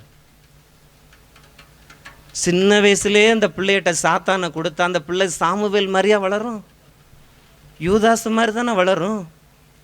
அண்ணால் என்ன செஞ்சாங்க? அந்த சாமுவேலை போய் ஆலயத்தில் விட்டாங்க. இன்னைக்கு நிறைய ஆலயத்துக்கு போகும்போது பிள்ளைய வெளியில் சுற்றுறாங்க. திருப்பலி நடக்கும்போது செல்போன் ஃப்ரீ ஃபயர் விளாண்டுக்கிட்டு இருக்கான். ஏன்டான்னு கேட்டால் மறையுற பிரசங்கம் கொடுக்கல, வெளியே ஓடிடுறான். அந்த வெளியே ஓடுற ஆவி இருக்குங்க, அதாங்க பொல்லாத ஆவி. இன்றைக்கி காப்பூசை, அரைப்பூசை, முக்கா பூசை பார்க்குற கூட்டங்கள்லாம் நிறையா இருக்குது. வீட்டுக்கு சொந்தக்காரங்க வந்துட்டாங்க, கறி வேக வச்சோம், அதுதான் கொஞ்சம் லேட் ஆகிட்டு. ரேஷன் கடைக்கு மட்டும் லேட் ஆகாதுல்ல. ஆனால் ஆண்டவரை பார்ப்பதற்கு இன்னைக்கு என்ன செய்த குடும்பமே தள்ளாடி கொண்டு இருக்கிறது. இதைத்தான் இயேசு உங்கள் உள்ளத்தை என்ன செய்தார்? தட்டி கொண்டுகிட்டே இருக்கிறார். இங்கே பார்க்கிறோம், யோவான் எழுதின செய்தி 10:27 பார்க்கிறோம், தோமாவை இயேசு தேடி சென்றார். தோமா இயேசு உயிர்த்தெழல அப்படி சொல்லும் போது இயேசு நினைச்சிருந்தா நான் போய் எதுக்கு தோமாவை பார்க்கணும், பார்க்க தேவையில்லை. ஆனாலும் இயேசு கிறிஸ்து அந்த 8 நாளுக்கு பிறகு தோமாவை தேடி சென்று உன் கையை நீட்டி என் விழாவில் இடு. இயேசு தோமாவின் இதயத்தை தட்டியது போல இன்று ஆண்டவர் இயேசு உங்கள் இதயத்தை தட்டி கொண்டு இருக்கிறார். ஹல்லேலூயா. அப்படியே தோமா பார்த்தீங்கன்னா ஆண்டவருடைய காலில் விழுந்து ஆண்டவரே தேவன். அப்பனா அந்த இதயத்தை தட்டும் போது தோமா திறந்து கொடுத்தார். ஹல்லேலூயா. ஒரு மனுஷன் இதயத்தை தட்டும் போது ஆண்டவருக்கு திறந்து கொடுக்கலானதான் அங்கே தான் கண்ணீர், வேதனை, துக்கம். திருமங்கலம் பங்குக்கு போயிருக்கிறோம், வீடுகளை சந்திக்க. ஆலயத்துக்கே போகிறது கிடையாது. கேட்டால் தூரமாக இருக்கு பிரதர். 10 வயசு பிள்ளை வீட்டில் இருக்கு. கேட்டால் எங்கள் அம்மா போனதுன்னா நாங்களும் போவோம். பள்ளிக்கூடத்துக்கு போனால் பெற்றவர்கள் பிள்ளைய நல்லா சோடனை போட்டு அனுப்பி வைக்கிறாங்க. ஆனால் ஆலயத்துக்கு ஞாயிற்றுக்கிழமை போனால் பிள்ளை கொஞ்சம் நேரம் தூங்கி விடட்டும், இல்லை கிட்ட அடுத்த வாரம் திருப்பலி பார்த்துக்கணும். இயேசு இதயத்தை தட்டுகிற நேரத்திலே திறந்து விட்டால் நல்லது, இல்லை என்றால் யாராலும் உங்களை மீட்கவே முடியாது. இயேசுவுக்கு முதலிடம் கொடுக்க வேண்டும். அவர்கள்தான் அந்த இதயத்தை தட்டும் போது திறப்பார்கள். இந்த இடத்துல பார்க்கிறோம், யோவான் எழுதின செய்தி 21:15 முதல் 19 வரை பார்க்கிறோம். இயேசுவை பார்த்து, இயேசு பேதுருவை பார்த்து சொல்றாரு, இவர்களை விட நீ மிகுதியாக என் மீது அன்பு செலுத்துகிறாயா? இவர்களை விட மிகுதியாக நீ அன்பு செய்கிறாயா? அதே பேதுரு தான் இயேசுவை மறுதலித்தவர். இயேசு என்ன செய்தாரு? கோச்சிக்கிட்டு போகல, மீண்டும் பேதுருவை தேடி வருகிறார். பேதுரு என்ன செய்தார்? இயேசுவுக்காக தன்னுடைய இருதயத்தை திறந்து கொடுக்கிறார். நீ ஒரு பாறை, இதன் மீது நான் திருச்சபை கட்டுவேன். இன்றைக்கு ஆண்டவர் உங்களை பார்த்து சொல்கிறார், நீ ஒரு பாறை, நீ ஒரு பாத்திரம், நான் உன்னை நல்ல முறையில் பயன்படுத்துவேன். மீண்டும் கரங்களை தட்டி ஆண்டவருக்கு நன்றி சொல்லுவோம். ஹல்லேலூயா, ஹல்லேலூயா. இயேசுவுக்கே நன்றி. மரியே வாழ்க. ஹல்லேலூயா. ஒரு பல்லவியை பாடுவோம். அன்பு கூறுவை இன்னும் அதிகமாய். அந்த ஒரு, ஏன்னா நம்மளுடைய இதயம் அன்பு, இயேசு மேல் அன்பு இருந்தால் தான் என்ன செய்வோம், இயேசு தட்டும் போது திறந்து விடும். அந்த பல்லவியை பாடுவோம். அன்பு கூறுவேன் இன்னும் அதிகமாய், ஆராதிப்பேன் இன்னும் ஆர்வமாய், அன்பு கூறுவேன் இன்னும் அதிகமாய், ஆராதிப்பேன். இன்னும் நிறைய பேருக்கு இயேசு மீது அன்பு இருக்கான்னே தெரியல. ஒரு சில பேர் கையை தட்ட மாட்டுக்காங்க, ஒரு சில பேர் சோர்வாக இருக்கிறீங்க. நம்ம உயிருள்ள தேவனை நாடி வந்திருக்கிறோம். இங்கிருந்து போகும்போது நீங்கள் பழைய மனிதனாக போக மாட்டீங்க, புது மனிதன். அதுக்காக தான் இந்த பயிற்சியில் ஆண்டவர் உருவாக்கியிருக்கார். காரில் நடந்த மக்கள் பேரொழியை கண்ட மாதிரி நல்ல கையை தட்டி என்ன செய்யணும், பாடும்போது தான் அந்த விருப்பத்தின் பேரில் உங்கள் வருவா. மீண்டும் பாடுவோம். அன்பு கூறுவேன் இன்னும் அதிகமாய், ஆராதிப்பேன் இன்னும் ஆர்வமாய், அன்பு கூறுவேன் இன்னும் அதிகமாய், ஆராதிப்பேன் இன்னும் ஆர்வமாய், முழு உள்ளத்தோடு ஆராதிப்பேன், முழு பலத்தோடு அன்பு கூறுவேன். ஆராதனை ஆராதனை ஆராதனை ஆராதனை ஆராதனை ஆராதனை ஆராதனை ஆராதனை. அல்லேலூயா. அந்த இயேசு என் மீது அளவு கடந்த அன்பு வைத்திருக்கிறார். அந்த அன்புக்கு ஈடு நிலை ஒன்றுமே இல்லைங்க. இந்த உலகத்தில் நான் இன்னைக்கு உயிரோடு இருப்பது காரணமே அந்த இயேசு என் மீது வச்ச அன்பு தாங்க. ஏன்டா ஒன்றுமே இல்லை, ஆனால் இயேசு இருக்கிறார். எல்லாரும் சொல்லுங்க, ஏன்டா ஒன்றுமே இல்லை, இயேசு இருக்கிறார்ல. இந்த வெறுமையான படகு மேலே இயேசு வந்தால் மீன் கிடைக்குங்க. கானாவூர் அந்த கல்யாணத்தில் அந்த பாத்திரங்களை திராட்சை ரசம் நிரப்பப்பட்டதில்ல. உங்கள் வாழ்க்கை என்ற படகுல இயேசு வந்தால் நீங்கள் ஆசீர்வதிக்கப்படுவீர்கள். ஹல்லேலூயா. நிறைய பேர் இயேசுவை படகுல ஏற்ற மாட்டோம். நிறைய பேர் என்ன செய்கிறோம், இயேசுவை படகுல ஏற்ற மாட்டோம். பிற ஏற்றிக்கலாம் நினைக்கிறோம், இல்லை அடுத்த மாதம் ஏற்றிக்கலாம் நினைக்கிறோம். ஆனால் இயேசு உங்கள் படகுல வந்துட்டு என்ன செய்யும், மீன்களால் நிரப்பப்பட்டது போல உங்கள் வாழ்க்கையை நிரப்பப்படும். ஹல்லேலூயா. என்ற உலகத்தில் என்ற அதிகமான ஆசீர்வாதங்கள் அந்த ஆவிக்குரிய ஆசீர்வாதங்க தான் என் தலைமையில் ஆண்டவர் நிறைய வச்சிருக்காருங்க. ஹல்லேலூயா, ஹல்லேலூயா.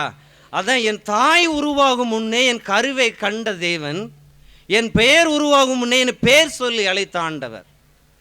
கடந்த டிசம்பர் மாதம் பார்த்தீங்கன்னா என்னுடைய மனைவிக்கு பிறந்த நாள். அவங்க சொல்கிறாங்க இன்னைக்காச்சும் என் கூட இருங்கன்னு. ஆனால் முதல் நாள் ஒரு அழைப்பு வருகிறது, நீங்கள் இந்த இடத்துல வந்து ஒரு செய்தி கொடுக்க வாங்கன்னு. நான் காலையிலே என்னுடைய மனைவிக்கு திருப்பலி கருத்தை ஒப்பு கொடுத்து விட்டு இனிப்பெல்லாம் வாங்கி கொடுத்து விட்டு நான் சென்று வருகிறேன் எனக்கு ஒரு ஊழியத்துக்காக. முதல் நாள் தான் சொன்னாங்க இன்னைக்காச்சும் என் கூட இருங்கன்னு. கடைசி காலை நான் கிளம்புகிறேன்னு சொன்னப்போ ஆண்டவர் பணி தானங்க, போயிட்டு வாங்க. ஹல்லேலூயா. அப்படியே அந்த அந்த நாளில் கூட நான் இயேசு அன்பு செய்கிறேன். இந்த புத்தாண்டில் அந்த 31ஆம் தேதி நைட்டு அவங்க சொன்னாங்க, 30ஆம் தேதி சொன்னாங்க, முழுவதும் இந்த புத்தாண்டு தொடங்கும் போது நீங்கள் ஏன் கூட தாங்க இருக்கணும், அன்னைக்காச்சும் என் கூட இருந்து திருப்பலி ஒன்றா பார்ப்போன்னு சொன்னாங்க. அப்படியா, நடக்கட்டும். அந்த 31ஆம் தேதி காலையில் எனக்கு ஒரு அழைப்பு வருகிறது, பிரதர் நீங்கள் இன்றைக்கி நைட்டு 1 hour நன்றி வழிபாடு நீங்கள் தான் கொடுக்கணும். என்னுடைய மனைவி வந்து அப்படியே என்னை பார்த்தாங்க, பார்த்துட்டு சொல்கிறாங்க நானும் உங்கள் கூட வந்துடுறேன், 2 பேர் இணைந்தே ஆண்டவருக்கு நன்றி சொல்லுவோம் என்று. ஹல்லேலூயா. இந்த நாள் இந்த கிழமையெல்லாம் கிடையாதுங்க, நான் வருடம் முழுவதும் நான் ஆண்டவரை அன்பு செய்கிறேன். ஹல்லேலூயா, ஹல்லேலூயா. இந்த உலகத்திலே மிகப்பெரிய பணக்காரன் யார் என்றா, யாரு கூட இயேசு இருக்காங்களோ அவங்க தாங்க பணக்காரங்க. இந்த பூமியிலே இயேசுவை அதிகமாக சேர்த்து செல்வம் சேர்க்கிறவர்கள் அவர்களுக்கு தாங்க பரலோகத்தில் ஒரு இடம் இருக்குது. ஹல்லேலூயா. இந்த பட்டணத்தில் பல கோடீஸ்வரங்கள் இருக்கிறாங்க. அந்த செல்வங்களை அந்த மண்ணோடையே போயிருங்க. நீங்கள் நினைக்கிறீங்க என்கிட்ட செல்வம் இல்லை, 10 மாடி கட்டடம் இல்லை, வேண்டாங்க. அந்த பரலோகமே தங்கத்தினால தான் நிரப்பப்பட்டிருக்கு. அந்த இடத்துல இயேசு இருக்கிறா, அங்கேயும் நான் போக போகிறேன். ஹல்லேலூயா.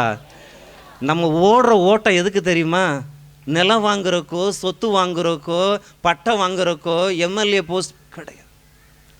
நான் ஓடுகிற ஓட்டம் பரலோகத்தின் வாசலில் நிற்க வேண்டும். ஹல்லேலூயா. இதுதாங்க ரகசியம். இந்த பூமியில் உங்களை படைத்து சாப்பிடுவதற்கோ தூங்குவதற்கோ கிடையாது. பரலோகத்திலே உங்களுக்கு ஒரு இடம் உண்டு. உங்களுக்கு ஒரு வாசஸ்தலத்தை உங்களுக்காக ஆயத்தம் பண்ணுவேன். ஹல்லேலூயா. ஹல்லேலூயா. அந்த பரலோகத்தை நான் பூமியிலேருந்து டெய்லி வானத்தை நோக்கி பார்ப்பேன். ஒரு நாள் அங்கே நான் போவேன், இயேசுவை சந்திப்பேன். நம்ம பார்வையில் எப்படி இருக்குன்னா கீழ் நோக்கியே இருக்குது. இந்த நிலத்தை வாங்கியாச்சு, பக்கத்து நிலத்தை வாங்கிடலாமா? இந்த கார் நல்ல இல்லை, புது கார் வாங்கிடலாமா? டிவி சின்ன டிவியாக இருக்குது, பெரிய டிவியை மாற்றிடலாமா? ஆனால் என் உள்ளமோ நான் ஒரு நாள் பரலோகத்துக்கு போவேன், இயேசுவை சந்திப்பேன். ஹல்லேலூயா. ஹல்லேலூயா. பரலோகத்தில் அந்த 12 வாசல்கள் இருக்கிறது. 12 திருத்தூதர் பேர் எழுதப்பட்டு இருக்கிறது. பரலோகத்தில் ஜீவ தண்ணீர் இருக்கிறது. பரலோகத்தில் ஜீவ கிரீடம் இருக்கிறது. பரலோகத்தில் ஜீவ புத்தகம் இருக்கிறது. இப்படி ஜீவ கிரீடம், ஜீவ தண்ணீர், எல்லாமே பரலோகத்தில் இருக்கிறது. ஆனால் நாம் கவலைப்படுகிறோம், எனக்கு இது இல்லை அது இல்லைன்னு. ஆனால் உங்கள் கூட இன்னைக்கு ஆண்டவர் கதவை தட்டி சொல்லுகிறார், உனக்காக நான் இருக்கிறேன் என்று. ஹல்லேலூயா. ஹல்லேலூயா. ஆம் பிரியமானவர்களே, இப்போது இயேசு கிறிஸ்து கதவை தட்டினார். 3வது, இயேசு கிறிஸ்து நீங்க குரலை கேட்க வேண்டும், அப்போதுதான் நீங்கள் உள்ளிருந்து கதவை திறப்பீர்கள். நிறைய பேர் என்ன செய்ய மாட்டாங்க, இயேசுன்னு குரலை கேட்க மாட்டாங்க. இயேசு அப்படியே மென்மையான குரல்ல உங்கள் இதயத்தை தட்டுவார். இயேசு கிறிஸ்துவின் வார்த்தைகளை கேட்பவர்கள் தான் இதயத்தை திறந்து உள்ளே அனுப்புவார்கள். இல்லை என்றால் அவர்கள் இதயத்தை திறக்கவே மாட்டாங்க, அப்படியே விட்டுருவாங்க. யூதாஸ்ட தானே பணப்பை இருந்தது, ஏன் பணத்து மேல ஆசை வந்தது? ஆண்டவர் கூட தானே இருந்தீங்க, ஆனால் பணத்து மேல ஆசை. ஆனால் இன்றைக்கு ஆண்டவர் என்ன செய்கிறார்? இதயத்தை தட்டும் போது நீங்கள் திறக்க வேண்டும். எல்லாரும் சொல்லுங்க, இயேசு இதயத்தை தட்டும் போது நீங்கள் உள்ளிருந்து இதயத்தை திறக்க வேண்டும். அப்போதான் இயேசுவின் குரல் உங்களிடம் கேட்கும்போது நீங்கள் இதயத்தை திறந்தால்தான் அவர் உள்ளே வருவார். இந்த திருவெளிப்பாடு 3:20 இந்த 5 ரகசியங்களை ஆண்டவர் வெளிப்படுத்துகிறார். 3வது ரகசியம், நீங்கள் அவருடைய குரலை கேட்டால்தான் நீங்கள் என்ன செய்வீங்க? நீங்கள் இதயத்தை திறப்பீங்க. அவருடைய குரலை கேட்க வேண்டும். இன்றைக்கு பார்த்தீங்கன்னா கண்ணு டிவியை பார்த்துக்கிட்டே இருக்கு, உலக காரியங்களே பார்த்துக்கிட்டு இருக்கு, காதில் கூட இன்னும் இயர்பட்ஸ் வச்சிருக்கிறாங்க. எதையுமே ஆண்டவருடைய வார்த்தை கேட்பதற்கு வாய்ப்பு இல்லாமல் இருக்கு. பிறகு எப்படி ஆண்டவருடைய குரலை கேட்க வேண்டும்? இன்னைக்கு ஆண்டவருடைய குரலை கேட்பதற்கு நிறைய பேர் பிடிக்கல. ஏன் பிடிக்கலன்னா, நான் இந்த உலகத்தில் வயசான பிறகு ஆண்டவரை தேடுறேன், இப்போ வேண்டாம், நான் எல்லாத்தையும் செய்து முடிச்சுட்டு பிறகு ஆண்டவரை தேடுகிறேன். அந்த அவருடைய குரலுக்கு செவி கொடுக்க வேண்டும். அப்போதுதான் அவர்கள் என்ன செய்வார்னா அந்த இதயத்தை திறப்பார்கள். அந்த இதயத்தை திறப்பார்கள். இயேசு இன்னைக்கு உங்க கூட பேசிக்கிட்டே தான் இருக்காரு, ஆனால் சிலவருக்கு அது கேட்காது, சிலவருக்கு கேட்காது. ஏன் கேட்காது என்றால் அவர்கள் வேறொரு காரியத்தை நினைத்து கொண்டு இருக்கிறார்கள். 1 சாமுவேல் 3:9 பார்க்கிறோம். அங்கே ஆண்டவர் சாமுவேலை அழைக்கும் போது ஆண்டவரே பேசும், அடியேன் கேட்கிறேன் என்று வார்த்தையை குறிப்பிடுகிறார். இன்றைக்கு உங்களை பார்த்து சொல்லுகிறார், நீ ஆண்டவர் பேசும்போது, ஆண்டவரே பேசும் அடியேன் கேட்கிறேன் சொல்லும் போது நீங்கள் கதவை திறந்து அவர் உங்களுக்குள்ளே வர தயாராக இருக்கிறார். எல்லோரும் சொல்லுங்க, ஆண்டவரே பேசும், அடியேன் கேட்கிறேன். ஆண்டவரே பேசும், அடியேன் கேட்கிறேன். நான் இன்னைக்கு எல்லாரும் இன்னைக்கு ஆண்டவருடைய வார்த்தையை கேட்டுக்கிட்டு இருக்கீங்க. ஆண்டவருடைய குரல் உங்கள் உள்ளத்தில் கேட்டுக்கிட்டே இருக்குங்க. எல்லாம் பார்த்தீங்கன்னா அப்படியே நீங்கள் தனிமையாக இருக்கும்போது இயேசு என்ன செய்வார்? உங்கள் கூட பேசுவார், இதை செய்யாதப்பா. எனக்கெல்லாம் ரொம்ப சந்தோஷம் என்னென்னா, தனிமையாக இருக்கும் போது, பயணம் செய்யும் போது அவர் என் கூட பேசிக்கிட்டே இருவார். இந்த காரியத்தை நீ செய், அடுத்து செய், இப்போ நீ செய். முந்தியெல்லாம் பார்த்தீங்கன்னா ஞாயிற்றுக்கிழமைனா ஒரு நாளைக்கு ஒரு ஆலயத்துக்கு தான் போவேன், நற்செய்தி ஆர்வலர் கூட்டம் நடத்த. இப்போ ஆண்டவர் எனக்கு இன்னும் ஆசீர்வாதத்தை கொடுத்து கடந்த ஞாயிற்றுக்கிழமை ஒரே நாளில் 4 ஆலயத்தை சந்திக்க வைத்தார் என்றால் அதற்கு என்ன காரணம் என்றால் ஆண்டவருடைய குரல் என் காதில் கேட்டுக்கிட்டே இருக்கு. ஹல்லேலூயா, ஹல்லேலூயா. அப்போனா ஆண்டவர்கிட்ட அவர் பேசும்போது அவர் குரலில் கேட்கணும், அவர் வார்த்தையின் வழியாக பேசுவார். யோவான் 10:27 என் ஆடுகள் என் குரலுக்கு செவி சாய்க்கின்றன, என் ஆடுகள் எனது குரலுக்கு செவி சாய்க்கின்றன.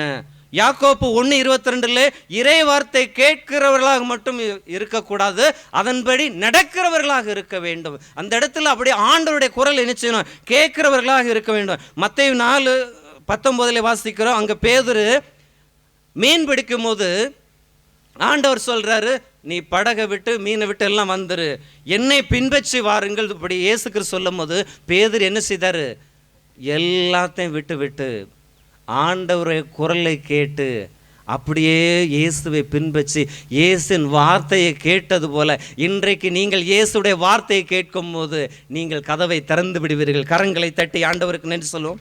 ஹல்லேலூயா. அதான் இயேசு கிறிஸ்துவின் வார்த்தைகளை கேட்க வேண்டும், அவருடைய குரலுக்கு செவிசாய்க்க வேண்டும். அதான் கதவை தட்டுகிறார், அவர் பேசுகிறார். நீங்க இப்ப ஆண்டவர் உங்களோடு பேசி கொண்டு இருக்கிறார். முதலாவது கதவு அவரை நின்று கொண்டு இருக்கிறார். கதவு என்பது இதயத்தை குறிக்கிறது. இரண்டாவது கதவு அறையில் நின்று கொண்டு இருக்கிறார். மூன்றாவது கதவை தட்டி கொண்டு இருக்கிறார். நான்காவது நீங்க அவருடைய குரலை கேட்க வேண்டும். இன்னைக்கு மனித குரல் அதிகமாக கேட்கிறோமா, ஆண்டவருடைய குரல் அதிகமாக கேட்கிறோமா? பார்க்கும் பொழுது அவருடைய குரலை கேட்க வேண்டும். அந்த குரல் என்பது வார்த்தையை குறிக்கிறது. ஆண்டவருடைய வார்த்தை உயிர் உள்ளது, ஆண்டவருடைய வார்த்தை ஆற்றல் வாய்ந்தது. வானம் அழிந்தாலும் பூமி எழுந்தாலும் ஆண்டவருடைய வார்த்தை அழியாது. மண்ணுலையில் 7 முறை புடமிடப்பட்ட அந்த வார்த்தை ஆண்டவர் நம்மிடம் கொடுத்திருக்கிறார். என்னுடைய வார்த்தை ஆசீர்வாதத்தை கொண்டு வரும், நலம் பெறுவாய், வெற்றி காண்பார், இந்த உலகில் உள்ள மக்களின் எல்லாற்றை விட நீ ஆசீர்வதிக்கப்படுவார், நீ நீரோட ஒரு நடப்பட்ட மரத்தை போல இருப்பார். யார் இருப்பார் என்றால் ஆண்டவருடைய குரலுக்கு செவி சாய்ப்பவர்கள் நீரோடை உரம் நடப்பட்ட மரத்திலே இருப்பார்கள். மீண்டும் கரங்களை தட்டி ஆண்டவருக்கு.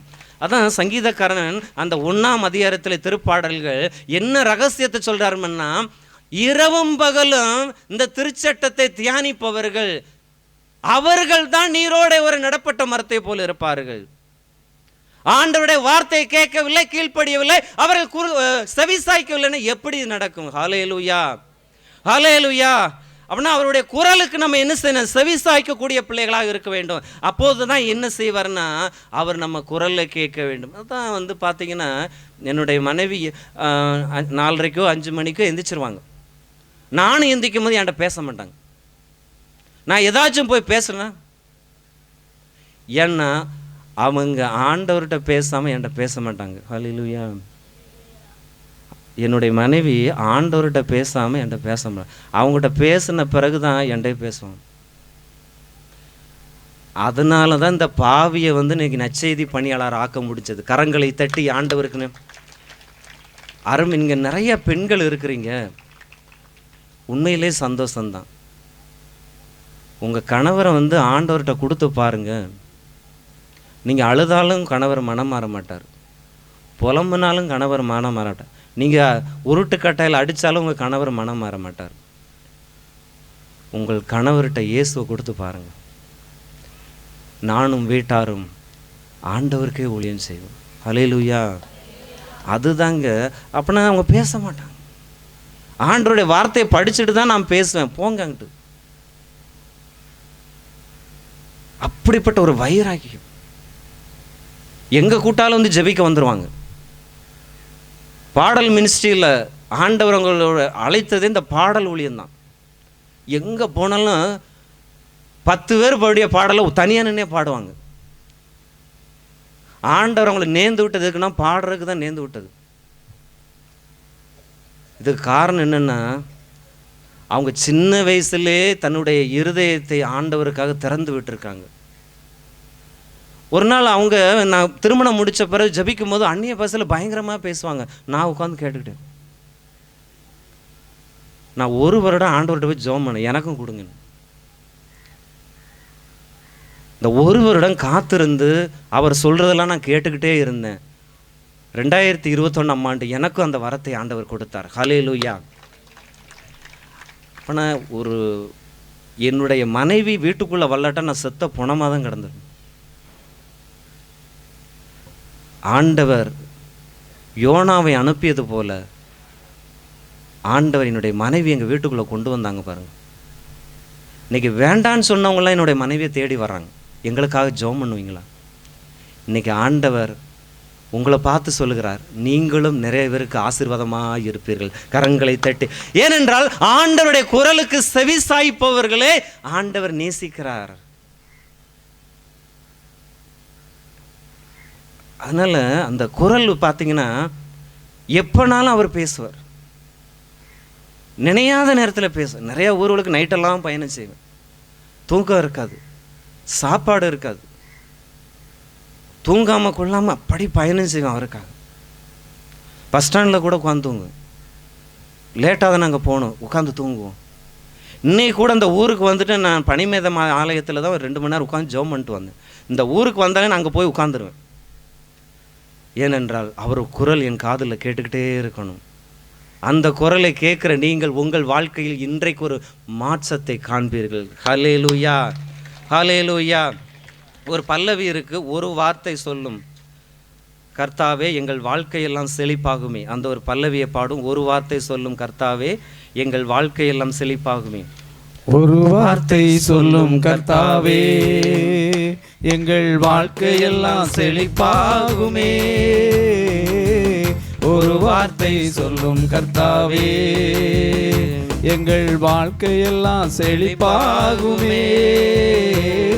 உம் வார்த்தையிலே சுகம், உம் வார்த்தையிலே மதுரம், உம் வார்த்தையிலே எல்லாம் சந்தோஷம். உம் வார்த்தையிலே சுகம், உம் வார்த்தையிலே மதுரம், உம் வார்த்தையிலே எல்லாம் சந்தோஷம். ஒரு வார்த்தை சொல்லும் கர்த்தாவே எங்கள் வாழ்க்கையெல்லாம் செழிப்பாகுமே. ஒரு வார்த்தை சொல்லும் கர்த்தாவே. ஹல்லேலூயா, ஹல்லேலூயா. அப்படி நான் மனம் மாறின பிறகு பார்த்தீங்கன்னா 3 மாதத்தில் பைபிளை படித்து முடித்தேன். இந்த பைபிளில் 73 புத்தகங்கள் இருக்கிறது. பழைய ஏற்பாட்டில் 39, இணை திருமங்கள் 7, புதிய ஏற்பாடு 27. மொத்தம் இந்த 73 புத்தகங்களை 3 மாதத்தில் படித்து முடித்தேன். இரவு பகலாக படிப்பேன். ஏன்னா முத படிக்கிறேன் பாருங்கள். எப்போ 37வது வயசில் தான் முத பைபிளே படிக்க ஆரம்பிக்கும். ஒரு நாளைக்கு 50 அதிகாரம் 60 அதிகாரம் படி. இன்றைக்கு பைபிளை 3 முறை படிச்சிருக்கேன். புதிய ஏற்பாடை 4 முறை படிச்சிருக்கேன். ஒரு நாளைக்கு திருப்பாடல்களாக 5 அதிகாரம் வாசிப்பேன் ஒரு நாளைக்கு. மாதத்தில் திருப்பாடலை ஃபுல்லாக முடிச்சிருவேன். நீதிமொழிகள் ஒரு நாளைக்கு 1 அதிகாரம் படிப்பேன். மாதத்தில் ஃபுல்லாக முடிச்சிருவேன். புதிய ஏற்பாடை ஒரு பக்கம் படிச்சுக்கிட்டு இருப்பேன், பழைய ஏற்பாடை ஒரு பக்கம் படிச்சுக்குவேன். எங்கே போனாலும் இந்த பைபிள் என் பேக்குக்குள்ளே கிடக்கும். ஏனென்றால் இந்த வார்த்தை உயிருள்ள வார்த்தை, ஆவியின் பட்டயம் உள்ள வார்த்தை. உனக்கு எதிராக உருவாக எந்த ஆயுதம் இனி வாய்க்காதே போகும். உயிருள்ள நாட்களும் ஒருவனை உன்னை எதிர்த்து நிற்க முடியாது. மோசையோடு நான் இருந்தது போல உன்னோடு இருப்பேன். உன்னை தொடுகிறவன் என் கண்மணியை தொடுகிறான். என்ன காரணம்னா இந்த வார்த்தை என் கூடவே இருக்கும். ஹல்லேலூயா. எங்கே போனாலும் என் பேக்கில் கிடக்கும். ஏதாவது ஒரு பெரிய கூட்டம் இருக்குன்னா ஓரமாக உட்காந்து போய் படிச்சுக்கிட்டு இருப்பேன். எனக்கு அவ்வளோ தாகம், அவ்வளோ காதல் இந்த பைபிள் மேலே. இதை நான் விட்டு கொடுக்க மாட்டேன். ஏனென்றால் இதன் வழியாக ஆண்டவர் என்னோடு பேசிக்கிட்டு இருக்கா. 4வது, இதயத்தை திறந்து விடுதல். ஆண்டவருக்காக இதயத்தை திறந்து விடுதல். பார்த்தீங்கன்னா இப்போ ஆண்டவருடைய குரலுக்கு செவி சாய்ச்சாச்சு. இப்போ நீங்கள் ஆண்டவருடைய இதயத்தை திறந்து விட போறீங்க. யார் இதயத்தை திறந்து விடுவான்னு பார்த்தீங்கன்னா, எண்ணங்களும் செயல்களும் தூய்மையாக இருக்க வேண்டும்.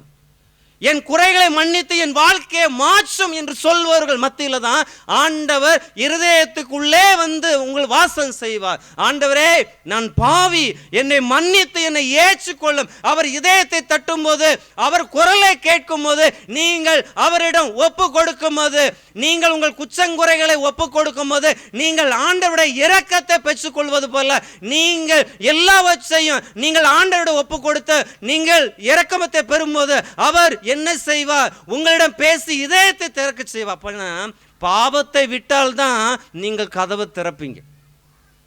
இதயத்தின் கதவை திறந்தல். அப்படின்னா இதய கதவை திறப்பது என்பது இயேசு கிறிஸ்துவை உங்கள் வாழ்க்கையில் ஏற்றுக்கொண்டு அவரை உங்கள் இதயத்திலே வரவேற்பது. அப்படின்னா அவங்க புதிய படைப்பாக இருப்பாங்க, அவர்கள் தூய்மையாக இருப்பாங்க, அவங்கள்ட்ட எந்த அக்கிரமோ தீமையோ இருக்காது. அவர்கள் தான் கதவை திறந்து விடுவார்கள், மற்ற யாருமே திறக்க மாட்டாங்க. அதை பார்க்கும் பொழுது பார்த்தீங்கன்னா, புனித இன்னாசியார் தன்னுடைய வாழ்க்கையிலே பெரிய படை தளபதி, மேட்டுமை பெருமை எல்லா கெட்ட பழக்கங்களும் இன்னாசியார் வாழ்க்கையில் இருந்தது. அடிபட்டு கிடக்கிறார், எத்தனையோ புத்தகங்களை வாசிக்கிறார், மனசுக்கு சமாதானமே இல்லை. மறுபடியும் இன்னாசியாருடைய அண்ணியா இயேசுவின் வாழ்க்கை வரலாறு புத்தகத்தை கொடுக்குறாங்க, படிப்பான்னு. புனித இன்னாசியார் இயேசுவின் வாழ்க்கை வரலாறை படித்த பின்பு அவருடைய படை தளபதி என்றதை இறக்கிவிட்டு இயேசுவை சுமந்து நல்ல மனம் மாறி இயேசுவை ஏற்றுக்கொண்டு ஒரு குருவாக மாறி இயேசு சபை உண்டாக்கியது போல இன்றைக்கு ஆண்டவர் உங்கள் இதயத்தை நீங்கள் திறந்து விடும்போது உங்களையும் பயன்படுத்துவார். கரங்களை தட்டி ஆண்டவருக்கு நன்றி சொல்லலாம். இன்னாசியார் வாழ்க்கையில் புனிதராக இருக்க ஒரே காரணம் இந்த இயேசுவின் வாழ்க்கை வரலாறை படித்ததுனாலே அவருடைய வாழ்க்கை மாறியது. அன்னை மரியாளை பல முறை சந்திச்சிருக்கிறார்.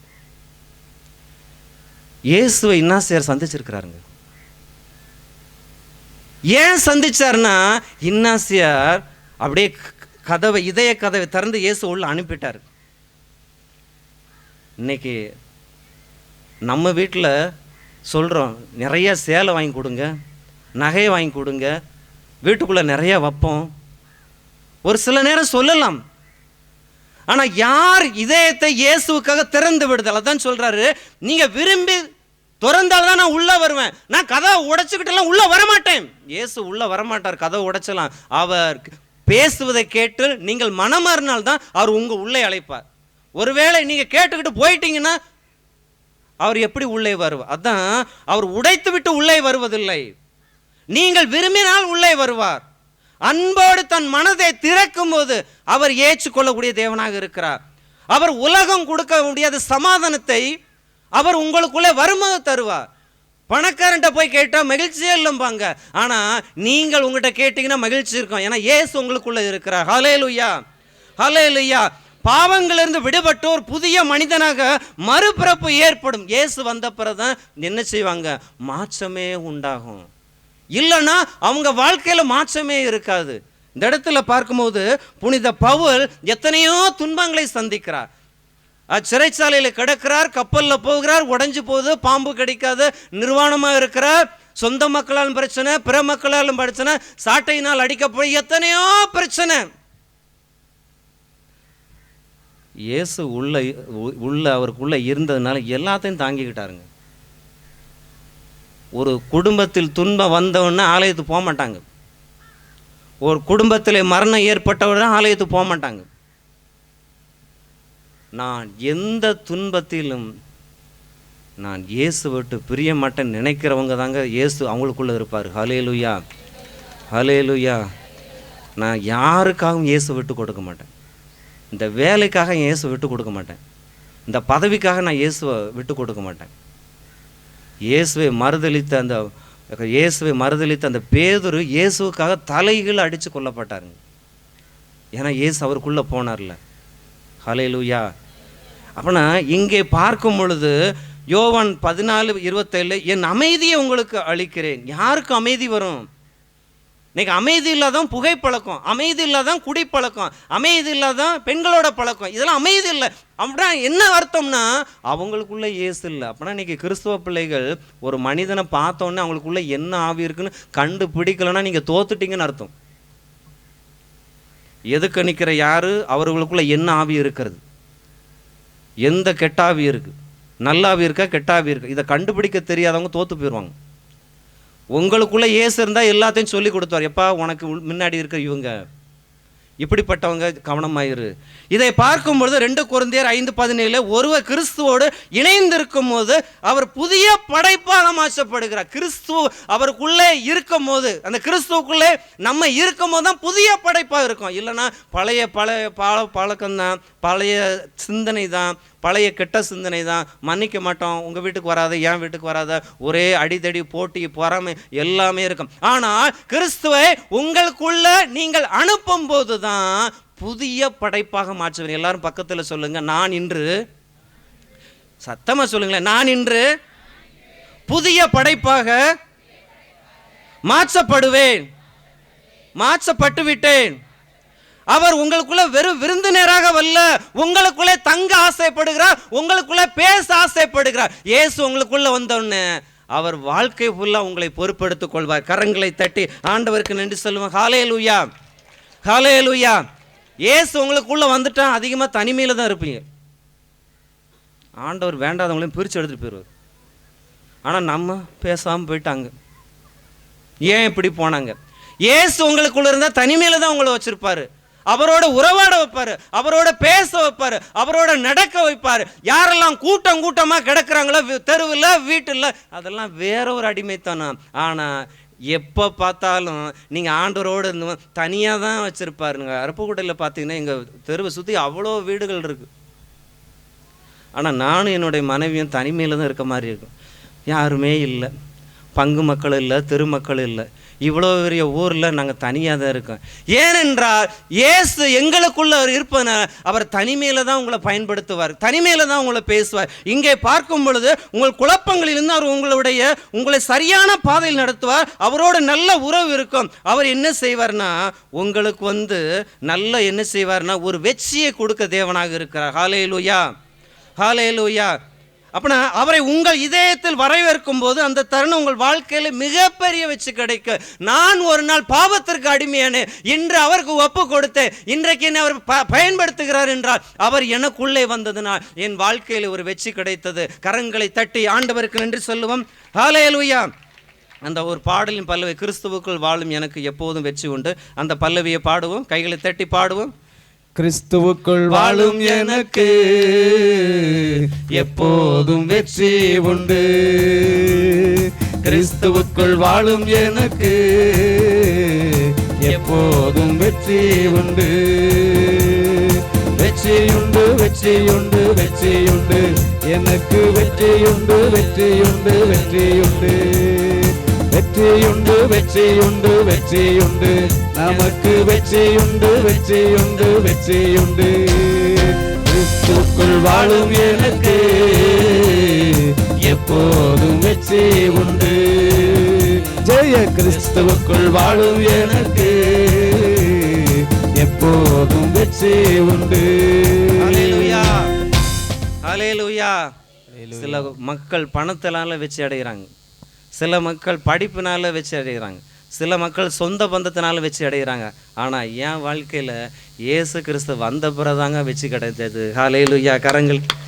அப்புறம் இன்றைக்கி ஆண்டவர் உங்களை பார்த்து சொல்லுகிறாரு, நீ வெற்றியை தேடி ஓடு, ஆனால் நான் உன் கூட இருக்கும்போது அது வெற்றியாய் மாறும். கரங்களை தட்டி ஆண்டவரோட நன்றி சொல்லுவோம். ஹல்லேலூயா. முதலாவது நம்ம பார்த்தோம், இயேசு அந்த இதய கதவு பக்கத்திலே நின்று கொண்டு இருக்கிறார்.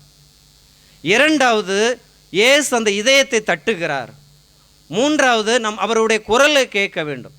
நான்காவது, இதய கதவை திறக்க வேண்டும். ஐந்தாவது, இயேசு உள்ளே நுழைந்து உங்களோடு உணவு உண்பார். ஹல்லேலூயா. அந்த திருவெளிப்பாடு 3:20 இந்த 5 ரகசியங்கள் ஆண்டவர் குறிப்பிடுகிறார். ஐந்தாவது பார்த்தீங்கன்னா, இதயத்தில் இயேசு உள்ளே நுழைந்து உங்களோடு உணவு உண்புகிறார், உங்களோடு உறவாடுகிறார், அவர் உள்ளே வந்து விடுகிறார். உணவு உண்பது என்பது ஆவிக்குரிய உணவு உங்களுக்கு அதிகமாக தருகிறார். ஒருவேளை ஜெபிக்க முடியாமல் இருந்தால் ஜெபிக்கக்கூடிய அந்த உணவை கொடுக்கிறார். ஒருவேளை வேதம் வாசிக்க முடியவில்லை என்றால் அந்த வேதம் வாசிக்கிற உணவை கொடுக்கிறார். அவர் ஜீவ அப்பத்தை தருகிறார், வார்த்தை என்னும் உணவை கொடுக்கிறார், நித்திய விருந்தை கொடுக்கிறார். இப்படி உங்களுக்குள்ளே அவர் வரும்போது என்ன செய்வார்? அவர் எல்லா விதமான உங்களுக்குள்ளே வந்து உறவாட விரும்புகிறார். ஹல்லேலூயா, ஹல்லேலூயா. இயேசுவே நன்றி, மரியே வாழ்க. இயேசுவை கதவை திறந்தீர்கள், இயேசு உள்ள வந்து இப்போ வந்து தங்கிட்டாரு. இப்போ அப்படியே உங்களுடைய உடல்லாம் அப்படியே ரொம்ப ஒரு வெயிட்லெஸ்ஸாக இருக்கும். இயேசு உங்களுக்குள்ளே வந்துட்டாருன்னா ரொம்ப வெயிட்லெஸ்ஸாக இருக்கும்.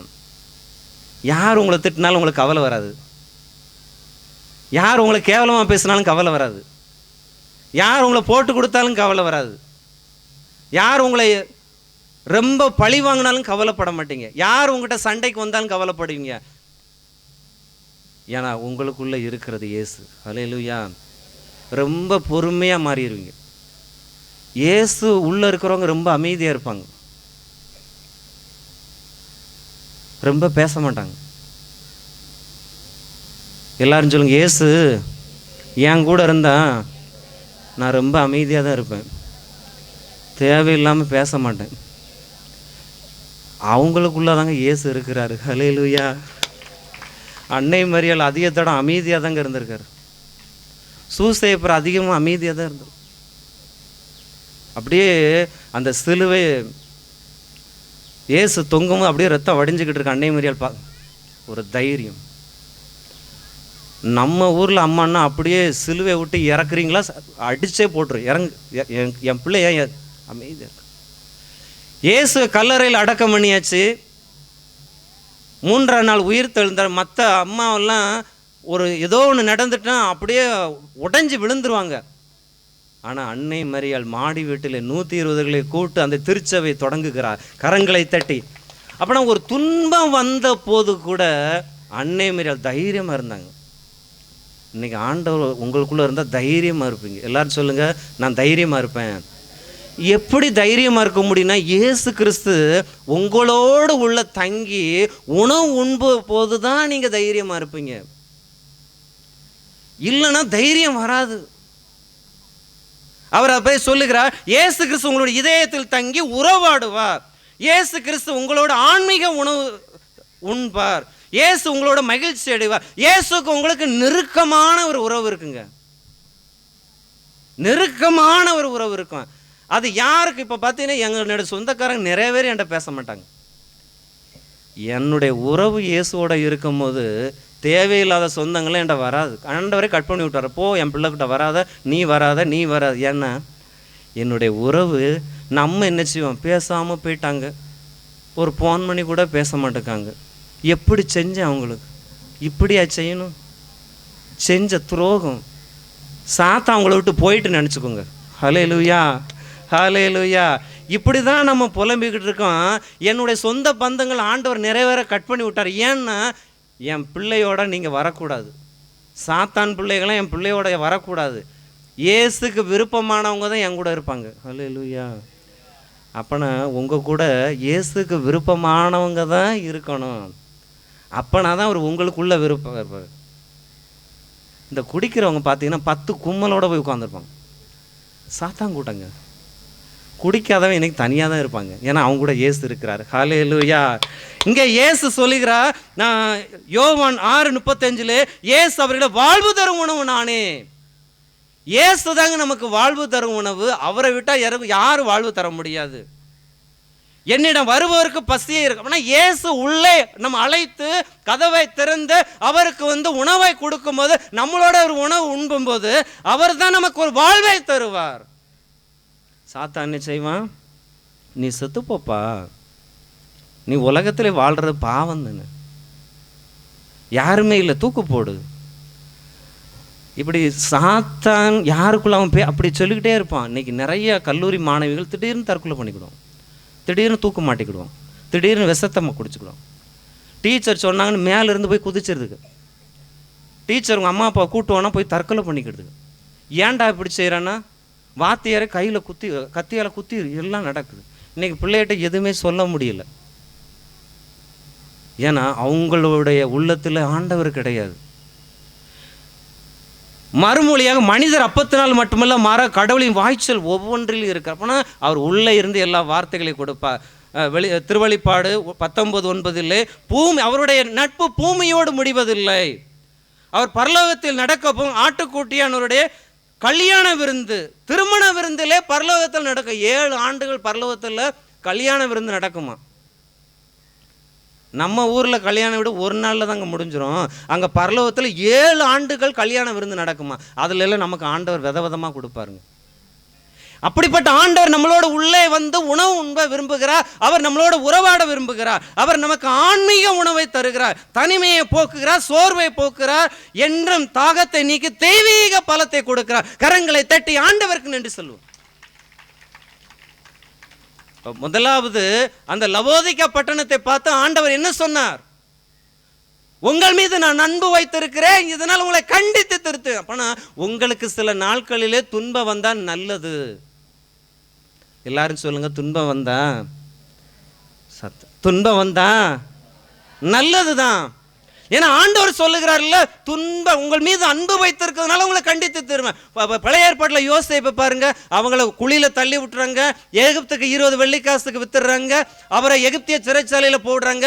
அவருக்கு எவ்வளவோ துன்பங்கள் இருக்கு, ஆனாலும் அவர் என்ன செய்தார்? ரொம்ப அமைதியா இருக்கிறார்.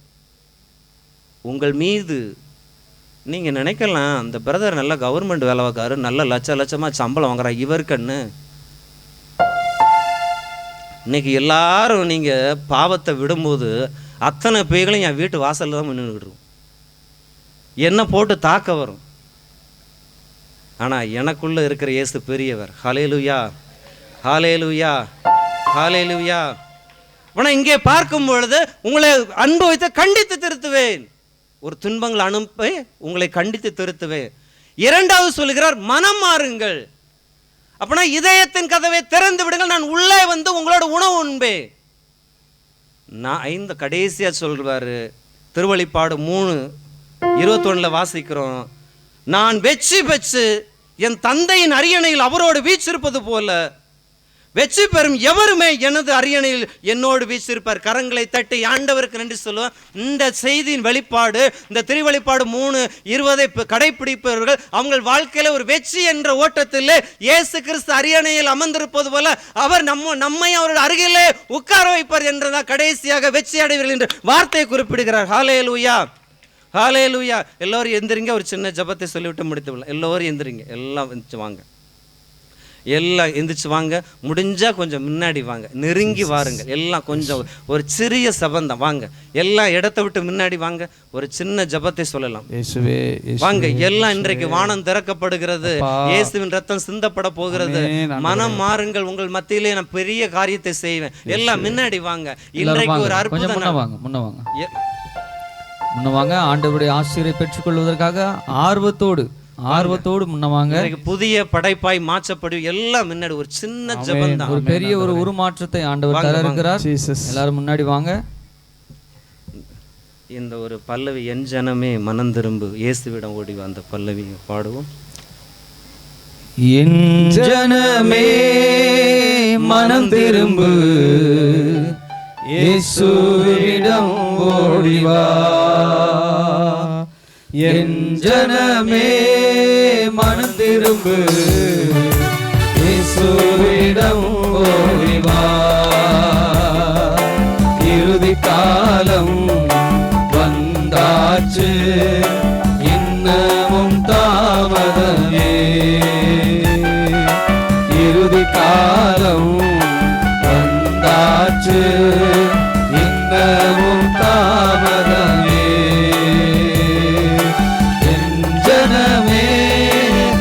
திரும்பு, இயேசுவிடம் ஓடி வா. என் ஜனமே மனம் திரும்பு, இயேசுவிடம் ஓடி வா.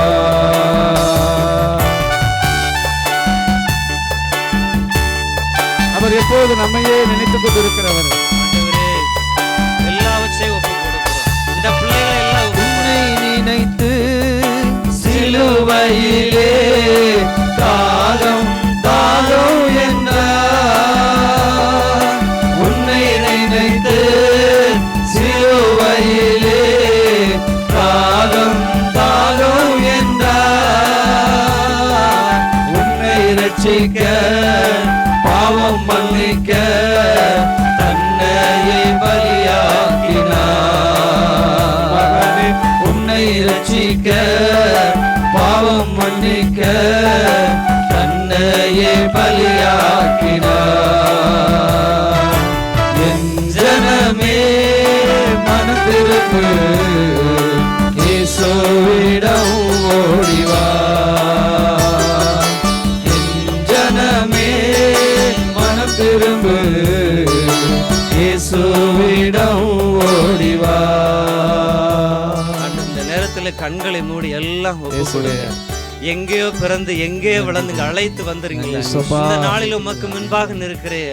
ஆண்டவரே, உம்மை சந்திக்க வந்திருக்கிறேன். ஆண்டவரே, உமது வார்த்தையை கேட்க வந்திருக்கிறேன். வார்த்தைகள் எனக்குள்ளே கிரியை செய்கிறது. ஆண்டவரே, நான் செய்த குற்றங்களை ஒப்பு கொடுக்கிறேன். நான் செய்த தீமைகள் அக்கிரமம் எல்லாச்சும் ஒப்பு கொடுக்கிறேன். ஆண்டவரே, என் பாவங்களை நீக்கும். என்னை ஈசோப்பினால கழுவுங்க. ஆண்டவரே, என் உரை பணியில் என்னை வெண்மையாக்குங்க. எல்லாம் ஒப்பு கொடுங்க. ஆண்டவர்கிட்ட கண்ணீரோடு ஒப்பு கொடுங்க. ஆண்டவர் உமக்கு முன்னாடி நின்று கொண்டிருக்கிறார். ஆண்டவர் உங்களுக்கு முன்னாடி நிற்கிறார். அன்றைய கல்வாரி மலையிலே சிந்தப்பட்டு அடிக்கப்பட்டு குத்தப்பட்ட ஆண்டவர் உங்களுக்கு முன்னாடி நிற்கிறார். உங்களுக்காக ரத்தம் சிந்திருக்கிறார். ஆண்டவருடைய ரத்தம் உங்கள் மேல் விழட்டும். ஆண்டவரை கேளுங்க. ஆண்டவர் விலையேறப்பட்ட ரத்தத்தினாலே எங்களை கழுவுவீராக. ஆண்டவரே, என் குடும்பத்தில் உள்ள பாவங்கள் வெளியேறட்டும். அக்கிரமங்கள் வெளியேறட்டும். உங்களுக்கு எதிராக குற்றம் செய்தேனே, ஆண்டவரே, என்னுடைய குற்றங்களை ஒப்பு கொடுக்கிறேன். ஆண்டவரே, என்னுடைய குற்றங்களை அறிக்கையிடுகிறேன். ஆண்டவரே, எல்லாச்சும் கரத்திலே ஒப்பு கொடுக்கிறேன். ரத்தத்தினால கழுவுங்க. ஆண்டவரே, என்னை சுத்திகரிங்க. ஆண்டவரே, என்னை தூய்மையாக்குங்க. என்னுடைய கணவரை ஒப்பு கொடுக்கிறேன். என்னுடைய மனைவியை ஒப்பு கொடுக்கிறேன். என்னுடைய பிள்ளைகளை ஒப்பு கொடுக்கிறேன். என் கண்களை ஒப்பு கொடுக்கிறேன். என்னுடைய கைகளை ஒப்பு கொடுக்கிறேன். என்னுடைய எண்ணங்களை ஒப்பு கொடுக்கிறேன். என்னுடைய உடலை ஒப்பு கொடுக்கிறேன். இயேசுவே, கழுவுவீராக. இயேசுவே, தூய்மையாக்குவீராக. எனக்குள்ள காரியங்கள் வெளியேறட்டும். எனக்குள்ள தீமைகள் வெளியேறட்டும். எனக்குள்ள அக்கிரமங்கள் வெளியேறட்டும். எனக்குள்ள பாவங்கள் வெளியேறட்டும். எனக்குள்ள மன்னியாமை வெளியேறட்டும். எனக்குள்ள கட்டுகள் உடையட்டும். இயேசுவே, ஒப்பு கொடுக்கிறேன். அல்லேலூயா, அல்லேலூயா, அல்லேலூயா. எல்லாம் ஒப்பு கொடுங்க. ஆண்டவர் உங்களை நோக்கி வருகிறார். உங்கள் மத்தியிலே அசைவாடி கொண்டிருக்கிறார். உங்கள் மீது இரக்கமாய் இருக்கிறார். உங்கள் மீது அன்பாக இருக்கிறார். கதவு அருகிலே நின்று கொண்டிருக்கிறார். கதவை தட்டுகிறார். கதவை தட்டுகிறார். எல்லாம் ஒப்பு கொடுங்க. கதவை தட்டி கொண்டிருக்கிறார். கதவை தட்டி கொண்டிருக்கிறார். இதல்ல பரசிர லோபத்திரா. இதல்ல பரசிர தல்ல. இதல்ல பரசிர லோபசல்ல. இதல்ல பரசிர பர.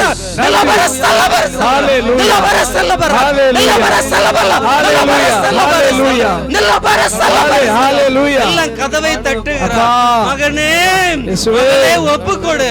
இயேசு இதயத்தில் வர துடிக்கிறார். உனக்குள்ளே வாசம் பண்ண ரெடியா இருக்கு. இதுவரைக்கும் வெளியே நின்ற ஆண்டவர் இப்ப உள்ள வர நினைக்கிறார். எல்லாம் ஒப்பு கொடு. கண்ணீரோட ஒப்பு கொடு. உம்மை தேடி வந்து உம்மை எங்களை ஆண்டவர் உங்கள் கரத்தில் ஒப்பு கொடுக்கிறேன். என் பாவங்களை மன்னிங்க. என்னுடைய ரகசியத்தை ஒப்பு கொடுக்கிறேன். ரகசியமான பாவங்களை ஒப்பு கொடுக்கிறேன். யாருக்கும் தெரியாமல் செய்து விட்டேன். யாருக்கும் தெரியாது என்று நினைத்தேனே. இன்றைக்கு உமக்கு முன்பாக நிற்கிறேனே. ஆண்டவரே, கண்ணீரோடு ஒப்பு கொடுக்கிறேன். மக்களை பார்த்து மனம் மாறுங்கள் என்று சொன்னது போல ஆண்டவரே, இன்றைக்கு உங்களை பார்த்து மனம் மாறுங்கள் என்று அழைக்கிறார். விட வேண்டியதை விட்டு விடுங்க. எடுக்க வேண்டியதை எடுத்துக் கொடுங்க. ஒப்பு கொடுங்க. இயேசுவே, ஒப்பு கொடுக்கிறோம். ஆண்டவரே, என் பாவங்களை ஒப்பு கொடுக்கிறேன். சித்தம் உண்டு ஆண்டவரே, எங்களை கழுவுங்க. ரத்தத்தினால கழுவுங்க. துடை தெரியப்படும். பாவங்கள் எங்களை விட்டு போகட்டும். என் குடும்பத்தை விட்டு போகட்டும். மனைவி பிள்ளைகளை விட்டு வெளியே போகட்டும். எங்களை புதிய படைப்பாக மாற்றுங்க. ஆண்டவரே, உமது குடும்பத்தில் இணைகிறோம். எங்களுக்குள்ளே வாங்க. எங்களுக்குள்ளே வாங்க. எங்களுக்குள்ளே வந்து பேசுங்க. அன்று தாவீதை மன்னித்து ஏற்றுக்கொண்டீரே. ஆண்டவரே, தாவீது ஒப்பு கொடுத்தாரே. ஆண்டவரே, பாவங்கள் எல்லாம் கண் முன்னாடி நிக்கிறது. எல்லாம் கண் முன்னாடி உள்ள பாவங்களை ஒப்பு கொடுக்கிறேன். சிம்சன் கூட சொன்னாரே, ஆண்டவரே, இந்த ஒரு முறை என்னுடைய ஜெபத்திற்கு பதில் தருவீரா என்று கேட்டபோது, இந்த நேரத்தில் உங்க ஜெபத்தை கேட்கக்கூடியவர். அவருடைய கண்கள் உங்களை பார்க்கிறது. உங்களை தூய்மையாக்கி இருக்கிறார். உறைபணியில் வெண்மையாக்கி இருக்கிறார். அவருடைய குடும்பத்தோடு இணைந்து விட்டீர்கள். உங்களுக்குள்ளே அவர் வந்து வாசம் செய்கிறார். நினிவே மக்களுக்கு ஆண்டவர் இரக்கத்தை பாராட்டியது போல உங்கள் மீது இரக்கத்தை பாராட்டுகிறார். ஊதாரி மைந்தன் ஆண்டவர் மனமாச்சு மீண்டும் தகப்பனோடு இணைந்தது போல இன்று நீங்களும் இயேசுவோடு இணைகிறீர்கள். ஆண்டவர் உங்களை உள்ளங்கையில வரைந்து வைத்திருக்கிறார். சக்கை வீட்டுக்கு ஆண்டவர் சென்று மீட்பை கொடுத்த ஆண்டவர் இன்றை உங்களுக்கும் மீட்பை கொடுக்கிறார்.